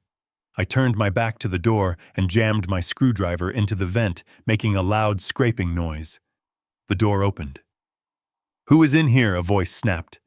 It was Valerie. I didn't turn around immediately. I kept screwing the screw that didn't need screwing. "I said, who is in here?" she demanded, stepping into the room. I slowly climbed down from the chair. I kept my hat pulled low. I hunched my shoulders, trying to look smaller, older. I turned around, keeping my eyes on her shoes. "Just the electrician, ma'am," I mumbled, affecting a rough, gravelly voice. "The boss said to check the outlets in the master bedroom. Said the load from the party lights might trip the breaker up here." Valerie stood there, hands on her hips. She was wearing a red dress that was too tight, ready for the party. She scanned me, her eyes narrowing. I held my breath. If she looked at my hands, she might recognize the ring I had worn for 30 years. I quickly shoved them into my pockets. "I didn't authorize anyone upstairs," she said, her voice suspicious. I shrugged. "Check the work order, lady. I just do what I am told. You want the power to go out while you are drying your hair, that is on you." I moved to step past her. It was a gamble. If I acted like I didn't care, like I was just a grumpy old worker who wanted to go home, maybe she wouldn't look too closely. She stepped in front of me, blocking my path. "Wait," she said. My hand tightened around the screwdriver in my pocket. She leaned in, sniffing the air. "You smell like grease." "I work with machines, ma'am," I said. She stared at my face. I could feel her eyes boring into the shadow beneath the brim of my hat. 1 second. 2 seconds. It felt like a lifetime. Then she scoffed. "Well, get out. And take your smell with you. This room is off limits." She stepped aside, dismissing me as if I were a stray dog. "Yes, ma'am," I grunted. I walked past her. I didn't run. I didn't look back. I walked into the hallway and toward the back stairs. I heard her walk into the room. I heard the sound of a drawer opening. Then I heard her voice muttering to herself. "Where is my damn phone?" Ah, there it is. She had come back for her phone. If I had been 10 seconds slower, she would have walked in while I was holding the pills. I reached the bottom of the stairs. Mike and Sal were waiting by the back door. They looked tense. They had seen Valerie come in. "Done," Mike whispered. "Done," I confirmed. We walked out to the van. The sun was high in the sky now. The caterers were laying out white tablecloths. The band was setting up on the stage. We drove out of the gate past the security guard who didn't even look up from his phone.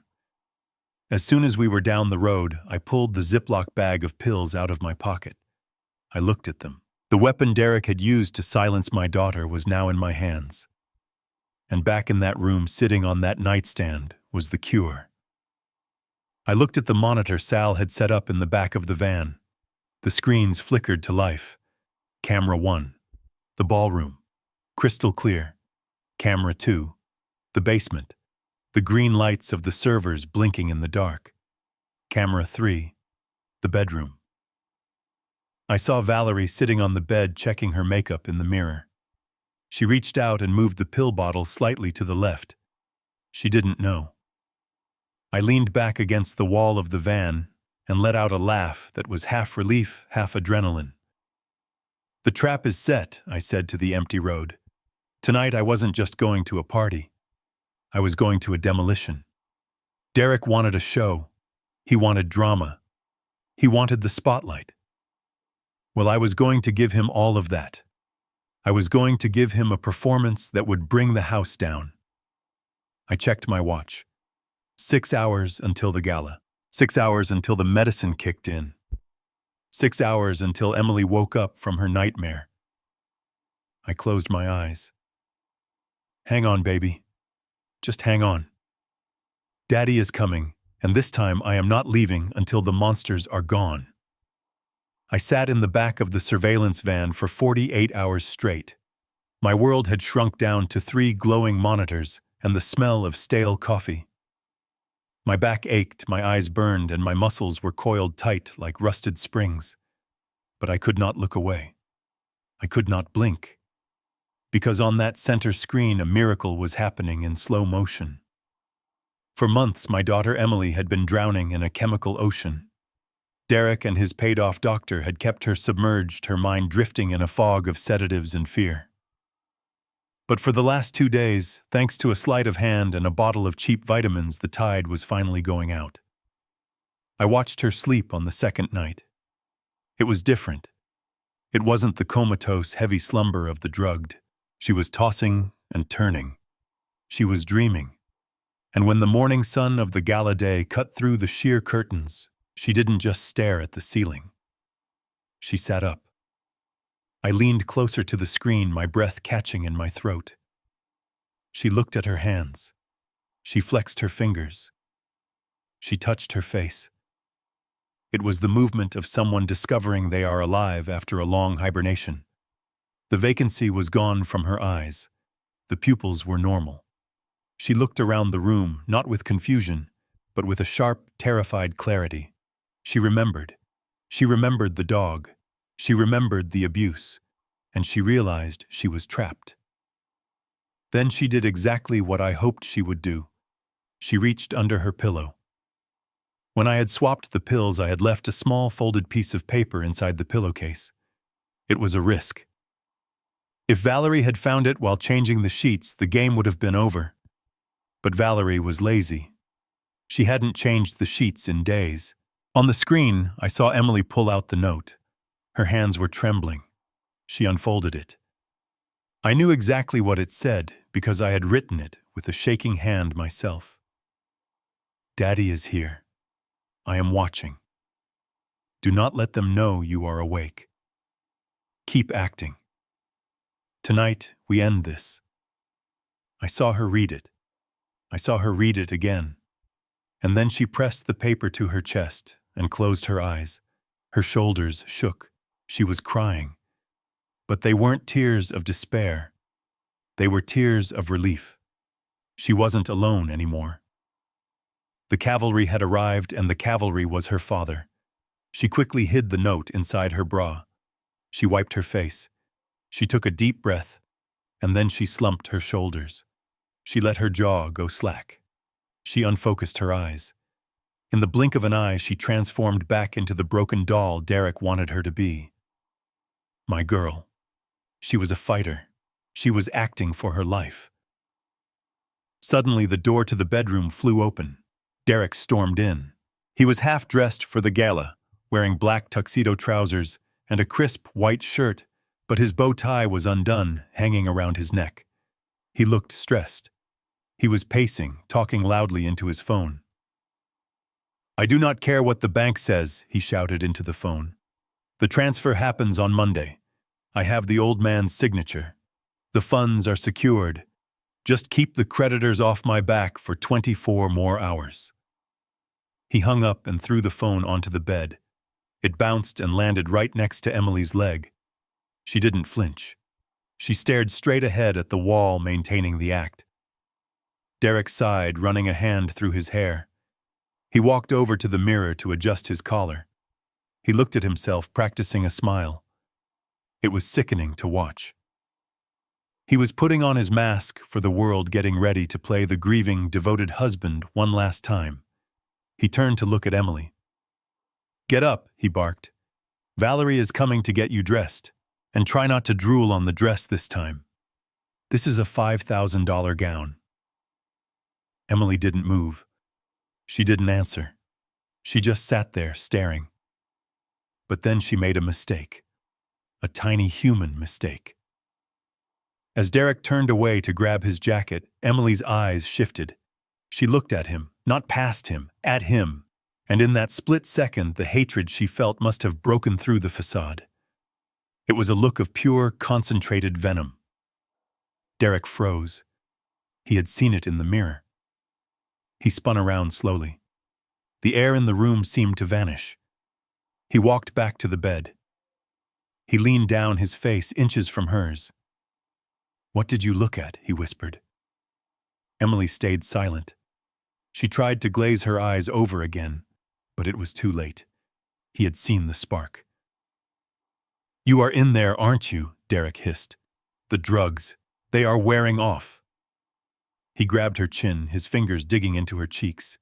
He forced her to look at him. "Do not look at me like that, you useless cow. Do not look at me with judgment. You think you are better than me. You think because your daddy has money and you have a degree that you are special. You are nothing." Emily didn't blink. She held his gaze. She didn't speak, but her eyes screamed defiance. And then he snapped. His hand lashed out. A sharp, brutal slap across her face. The sound came through the audio feed in the van like a gunshot. I flinched. My body reacted before my brain could stop it. My hand, which was holding a styrofoam cup of water, clenched shut. The cup exploded. Water sprayed over the console, but I didn't feel the cold. I didn't feel anything but a red-hot rage that threatened to burn me alive from the inside out. I watched my daughter's head snap to the side. A red mark bloomed instantly on her pale cheek. She didn't cry out. She just took it. Derek stood up, breathing hard. He straightened his cuffs. "You want to wake up," he said, his voice dropping to a terrifying calm. "Good. Be awake for this." He walked to the window and looked out at the party set up below. "Enjoy tonight, Emily. Smile for the cameras. Shake hands with the governor, because this is your farewell tour." He turned back to her, a cruel smile playing on his lips. "Once the bank clears the transfer on Monday, once I have your father's money in my offshore account, I won't need a wife anymore. And I certainly won't need a vegetable." He walked to the door, opening it. "Widowers get a lot of sympathy, Emily, especially when their mentally unstable wives succumb to their illness. Maybe you will slip in the bath. Maybe you will mix up your pills. I haven't decided yet. But either way, by Tuesday, I will be a grieving single man with $30 million, and you will be a tragedy on the evening news." He slammed the door shut. The silence returned to the room. I sat there in the van, water dripping from my hand onto the floor. I was shaking. Not from fear, but from the effort it took not to run out of that van, charge up the hill, and tear his throat out with my bare teeth. I looked at the screen. Emily slowly turned her head back. She touched her cheek where he had hit her. Then she looked up. She looked right at the vent where I had hidden the camera. She didn't know exactly where the lens was, but she knew I was watching. She knew I had heard it. She nodded. A single small nod. It wasn't a nod of defeat. It was a nod of permission. She was telling me she could handle the pain. She was telling me to stick to the plan. She was telling me to wait for the kill shot. I grabbed a towel and wiped the water off the console. My movements were robotic, cold, calculated. He had just signed his own death warrant. He had confessed. He had threatened murder. And I had it all on tape. But tape wasn't enough. I needed to destroy him in front of his audience. I needed to strip him of his reputation, his pride, and his freedom all at once. I checked my watch. 4 hours until the guests arrived. I reached for the microphone that connected to Mike and Sal's earpieces. "He just threatened to kill her," I said, my voice sounding like gravel grinding in a mixer. I heard Mike gasp on the other end. "Boss, do we move in?" "No," I said. "We wait. We stick to the timeline." "But Mike..." "Yeah, boss. Disable the backup generator," I ordered. "But if the power goes out..." Mike started. "When the power goes out, I cut him off. I want the house dark. I want him to panic. And then I want to be the one who turns the lights back on." I leaned back in the chair, staring at the image of my daughter. "You are going to be a widower, all right, Derek," I whispered. "But not the kind with money. You are going to be the kind that rots in a cell, wondering where it all went wrong." I started checking my equipment. I put on my tuxedo. It was an old suit, one I hadn't worn since Emily's wedding. It was a bit tight in the shoulders, but it fit. I looked in the mirror of the van.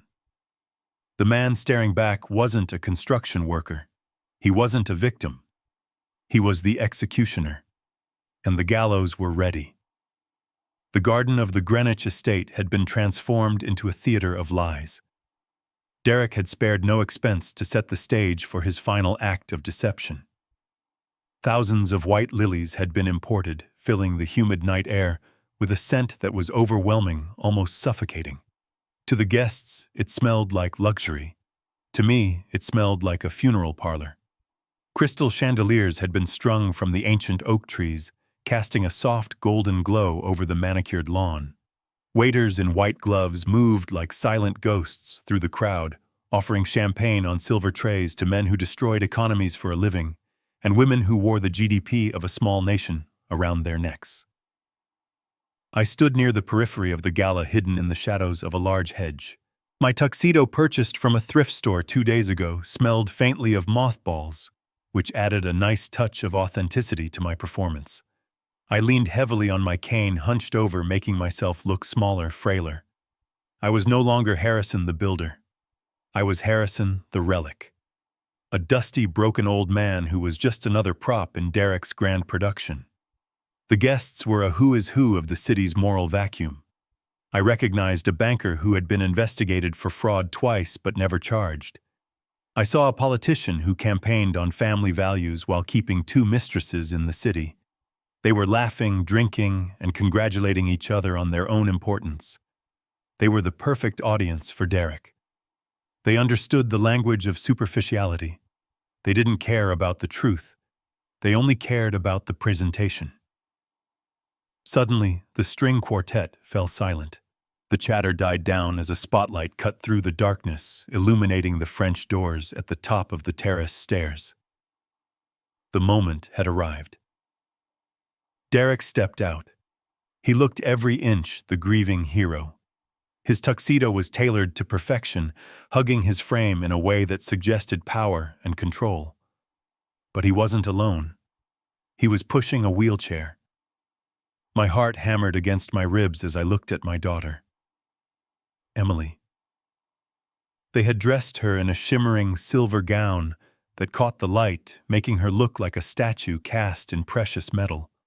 Her hair had been styled in elaborate waves, and her face was painted with enough makeup to hide a bruise, but they couldn't hide the truth from a father. Her cheeks were hollow. Her arms, resting limply in her lap, were too thin. She looked like a beautiful broken doll that Derek had pulled out of a box for show and tell. A ripple of sympathetic murmurs went through the crowd. I heard a woman near me whisper, "So tragic." She was so vibrant. Her companion replied, "Derek is a saint for staying with her. Most men would have put her in a home by now." I gripped the handle of my cane until my knuckles turned white. If only they knew. If only they knew that the saint was the one who had drained the life out of her drop by poison drop. Derek paused at the top of the stairs, soaking in the attention. He looked down at Emily with a gaze that was practiced, rehearsed, in front of a mirror 1,000 times. He reached out and gently tucked a stray lock of hair behind her ear. It was a gesture of intimacy that made my stomach turn. He wasn't touching his wife. He was adjusting his asset. He began to push the wheelchair down the ramp that had been specially installed for tonight. He moved slowly, solemnly, ensuring that every camera, every eye captured the image of his devotion. He wheeled her onto the low stage set up in the center of the garden. He locked the brakes on the wheelchair, trapping her in the spotlight. Then he took the microphone. "Thank you all for being here," Derek began. His voice was thick with emotion, trembling just enough to be convincing. "Tonight is about the foundation, yes. But for me tonight is about something much deeper.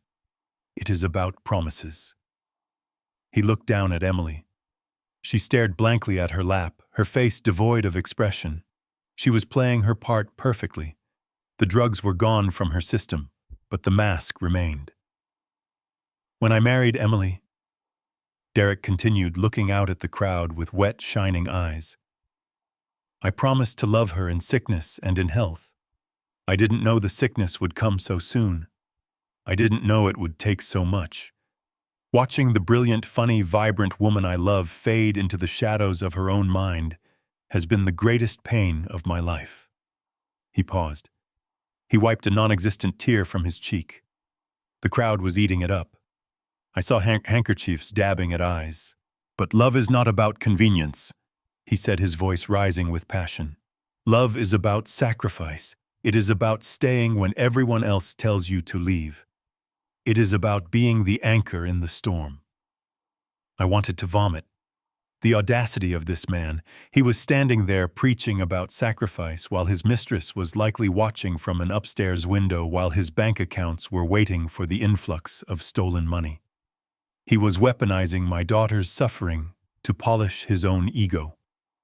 "I could not have done this alone," Derek said, shifting his tone to one of humble gratitude. "I have had support. And tonight I want to honor a man who has made a very difficult, very brave decision." The spotlight swung around. It swept over the crowd, searching until it blinded me. "Ladies and gentlemen," Derek announced, "my father-in-law, Harrison." The crowd turned. Hundreds of eyes landed on the old man in the cheap tuxedo. I blinked in the harsh light, letting my mouth hang open slightly, feigning confusion. "Harrison," Derek beckoned, waving me forward. "Please, come up here, join us." This was it. The transfer of power. The public legitimization of his theft. I began the long walk to the stage. I didn't rush. I shuffled. I dragged my left foot slightly. Tap, shuffle, tap, shuffle. The sound of my cane on the stone path was a rhythmic countdown to his destruction. As I passed through the sea of guests, they parted like the Red Sea. I felt their pity washing over me. "Poor old man," their eyes said. "He is past his prime. He is giving up." I reached the steps of the stage. Derek hurried down to help me, gripping my elbow with a firm, patronizing hand. "Careful, Dad," he whispered loud enough for the microphone to catch. "I've got you." He guided me up the stairs and positioned me next to the wheelchair. I was now standing beside the predator and his prey. I looked down at Emily. She didn't look up, but I saw her index finger tap the armrest of the wheelchair. Once. Twice. She was ready. Derek put his arm around my shoulders, pulling me into a side hug that felt like the embrace of a python. "Harrison has decided to officially step down from managing the family trust and the construction business," Derek announced to the room. "He is handing the reins over to me so that he can rest and so that I can ensure Emily has the best care money can buy." A round of applause broke out. It was polite affirmative. The Sharks were applauding the acquisition. "I accept this responsibility with humility," Derek beamed. I promise you, Harrison, I will take care of everything. You won't have to worry about a thing. He turned to me, offering the microphone with a smug, triumphant smile. Would you like to say a few words? I looked at the microphone. I looked at his face glowing with the arrogance of a man who thinks he has won. I took the microphone. My hand shook, but not from age. It shook from the effort of holding back the hurricane inside me. I looked out at the silent garden. The air was thick, heavy, and nauseatingly fake. It was the perfect atmosphere for a revelation. Thank you, Derek, I wheezed into the mic. You are right. It is time for a change. Derek nodded encouragingly, waiting for his validation. But the old man was about to leave the building, and the father was about to take the stage. I held the microphone with a grip that turned my knuckles white. Derek was still smiling, that plastic rehearsed grin of a man who believes he has manipulated the world into submission. He nodded at me, expecting a eulogy for my own independence, expecting me to surrender the last of my dignity. The garden was silent, waiting for the old man to speak. I looked out at the sea of faces. The bankers, the politicians, the socialites. They were all watching, glass of champagne in hand, ready to applaud the transfer of wealth. They thought they were witnessing a business transaction. They did not know they were about to witness a demolition. Before I signed these papers, I said, my voice echoing clearly through the garden speakers, I think it is important for everyone here to know exactly what they are investing in. Derek has told you a beautiful story tonight, a story about love, a story about sacrifice. But as a builder, I know that sometimes a fresh coat of paint is just there to hide the rot in the walls. Derek's smile faltered. He took a half step toward me. Harrison, he whispered, what are you doing? I ignored him. I pointed a shaking finger at the massive LED screen behind us, the one that had been displaying heartwarming photos of the charity. I have prepared a short film, I announced. Let us call it a behind-the-scenes look at the true nature of my son-in-law. I signaled to the tech booth. Mike and Sal, sitting in their van miles away, hit the enter key. The screen flickered. The smiling photos vanished. The garden was suddenly bathed in the harsh blue light of a security camera feed. The first video began to play. It was the master bedroom. My daughter's sanctuary. The timestamp was from 3 nights ago. The crowd gasped as they saw Derek and Valerie, the nurse, tumbling onto the bed. They were laughing, drunk on expensive wine and cruelty. The audio was crystal clear. She is such a burden, Derek's voice rang out, filling the garden. I cannot wait until we dump her in the state facility. I am going to turn this room into a gym. Valerie giggled, tracing a finger down his chest. And what about the old man? Derek laughed, a cold, ugly sound. The old man is a fool. He will sign everything over and then he can drop dead for all I care. The silence in the garden was shattered. A collective murmur of shock rippled through the guests. Derek turned pale. He looked at the screen, then at me, his eyes wide with panic. Stop this, he hissed. It is a fake. He is senile. But the video changed. The second clip was even worse. It was the kitchen. Derek was standing over a bowl of soup. He looked around furtively, then leaned down and spit a thick glob of saliva into the broth. He stirred it in a twisted smile on his face. The camera followed him as he walked into the living room and forced the spoon into Emily's mouth, cooing at her with fake affection. A woman in the front row screamed. The polite facade of the gala crumbled instantly. People were turning away in disgust. The image of their golden boy, their philanthropist spitting into his disabled wife's food, was too visceral, too vile to ignore. But I wasn't done. The final clip played. It was from this very morning. Derek stood in the bedroom fixing his tie. He looked at Emily in the wheelchair. You are going to be a widower, all right, Derek's recorded voice sneered.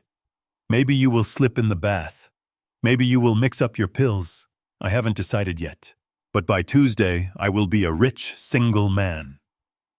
The video froze on his face, twisted in a mask of pure malice. The garden erupted. It wasn't just shock anymore. It was outrage. I heard shouts. Someone yelled for the police. The guests were backing away from the stage as if it were radioactive. Derek stood there, stripped naked in front of the world. His reputation was incinerated. His freedom was gone. He looked like a cornered rat, his eyes darting frantically from the screen to the angry crowd. Then he looked at me. He saw the source of his destruction. He saw the old man he had underestimated, and the fear in his eyes turned to a primal, murderous rage. "I will kill you," he shrieked. He didn't think. He reacted. He lunged across the stage, his hands reaching for my throat. He wanted to silence me. He wanted to crush the life out of me right there in front of everyone. I watched him come. I didn't flinch. I opened my hand and let the cane fall. It hit the wooden stage with a hollow clatter. I didn't need it. I never needed it. I planted my feet. My work boots gripped the floorboards. I straightened my back, shedding the years, shedding the weakness. I wasn't a frail senior citizen. I was a man who had moved tons of concrete with his bare hands. Derek was fast, but he was sloppy. He swung wildly. I stepped inside his guard. I rotated my hips, driving power up from the ground, through my legs, through my core, and into my right shoulder. I threw an uppercut. It was a punch forged in 40 years of hard labor. It was a bricklayer's punch, solid, unyielding. My fist connected with the point of his jaw. There was a sickening crunch, the sound of bone snapping under pressure. Derek's head snapped back. His feet actually left the ground. A spray of blood and a white tooth flew into the spotlight.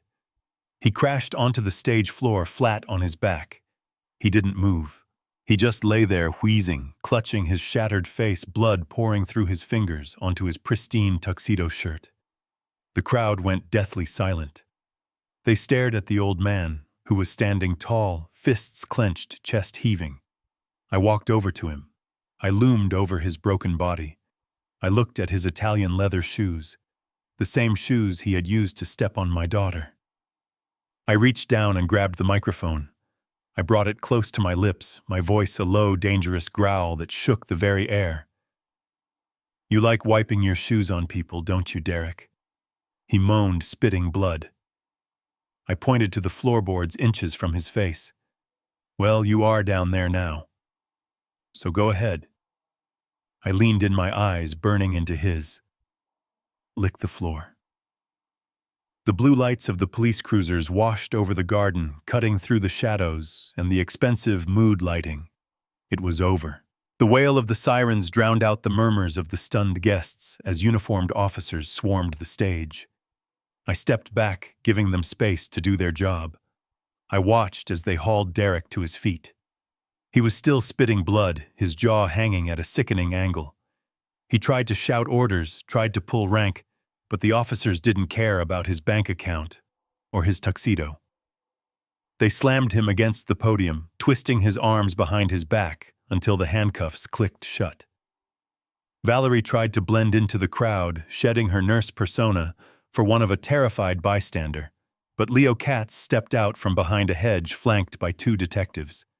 He pointed a finger at her, and that was it. She was in cuffs before she could take 3 steps. As they dragged her past the stage, she started screaming, blaming Derek for everything, claiming she was just following orders. It is funny how quickly rats turn on each other when the ship starts to sink. Derek was being led away, but he dug his heels into the grass. He looked frantically at Emily, who was still standing by the wheelchair. "Emily," he gargled through the blood in his mouth. Tell them I took care of you. Tell them it was all for you." The garden went silent again. All eyes turned to my daughter. She looked frail in her silver dress, her legs trembling from the effort of standing after months of atrophy. But her eyes were dry. She looked at the man who had promised to protect her, the man who had turned her home into a prison. She didn't speak. She slowly raised her left hand. She stared at the diamond ring on her finger, the symbol of their union, the symbol of his ownership. With a deliberate, painful motion, she slid the ring off. She held it up for a moment, letting it catch the light. Then, with a flick of her wrist, she threw it. It wasn't a violent throw. It was dismissive. The ring hit Derek squarely in the middle of his forehead, leaving a small red mark before falling into the dirt at his feet. "I am not your wife," Emily said, her voice quiet but carrying the force of a final judgment. "I am your victim, and today I am your witness." The crowd erupted into boos as the police shoved Derek toward the waiting cruiser. He was crying now. Ugly, selfish tears of a man who knows he has lost. I watched the taillights fade into the night.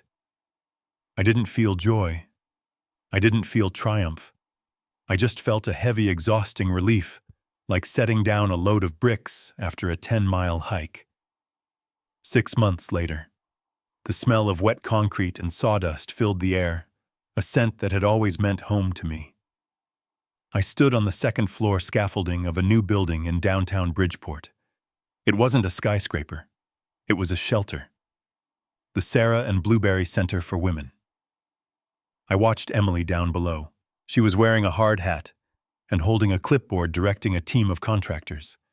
She had gained weight. Her cheeks were full again, glowing with health. She walked with a slight limp, a permanent reminder of the muscle loss, but she walked with her head high. She wasn't the ghost in the wheelchair anymore. She was the project manager. She was the boss. We didn't just survive Derek. We erased him. The courts were swift. With the video evidence, the financial records Leo uncovered, and the testimony of Martha and Dr. Aris's panicked receptionist, the trial was short.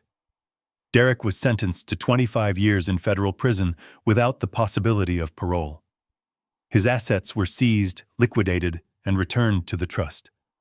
Every cent he tried to steal was now pouring into this foundation, building a safe haven for women who had nowhere else to go. I took a sip of coffee from my thermos. It tasted good. It tasted like peace. I looked at my hands. They were still rough. They were still scarred. But they were clean. I had used them to build a life, and when that life was threatened, I used them to defend it. Emily looked up and saw me watching her. She smiled. It was a real smile, one that reached her eyes. She waved, pointing at a section of the wall that needed inspection. I waved back. People often tell you that family is everything. They say blood is thicker than water. They say you have to forgive because they are your kin. They are wrong. Blood is just biology. It is an accident of birth. It doesn't give anyone the right to use you. It doesn't give anyone the right to hurt you. The true bond between people isn't DNA. It is respect. It is the silent agreement that we will protect each other, that we will lift each other up and not step on each other to get ahead. Respect is the river that keeps love alive. And if someone, no matter who they are, tries to dam that river, if they try to poison the water, you have a duty to break the dam. I am Harrison. I am a builder. And I learned that sometimes the most important thing you can build is a boundary. And the most important thing you can tear down is the lie that you have to suffer in silence. I put on my hard hat. There was work to do. The foundation was set, the walls were going up, and for the first time in a long time, the future looked solid as a rock. From this story, we learn that silence is the greatest weapon of an abuser, but it is also their greatest weakness once broken. We often stay in toxic situations because we feel bound by duty, by marriage vows, or by the fear of scandal. But Harrison and Emily showed us that dignity is worth fighting for. Real love protects. It does not control. And the moment you decide to speak up, the moment you decide to stand, you realize that the monster was only powerful because you were on your knees. Never let loyalty to a title, be it husband or father, silence your instinct for survival. If this story resonated with you, if you have ever had to fight for your own freedom against someone you trusted, please hit the like button. Subscribe to the channel for more stories about justice and resilience. And tell me in the comments, have you ever had to cut a toxic family member out of your life to save yourself? I read every single comment. See you in the next video.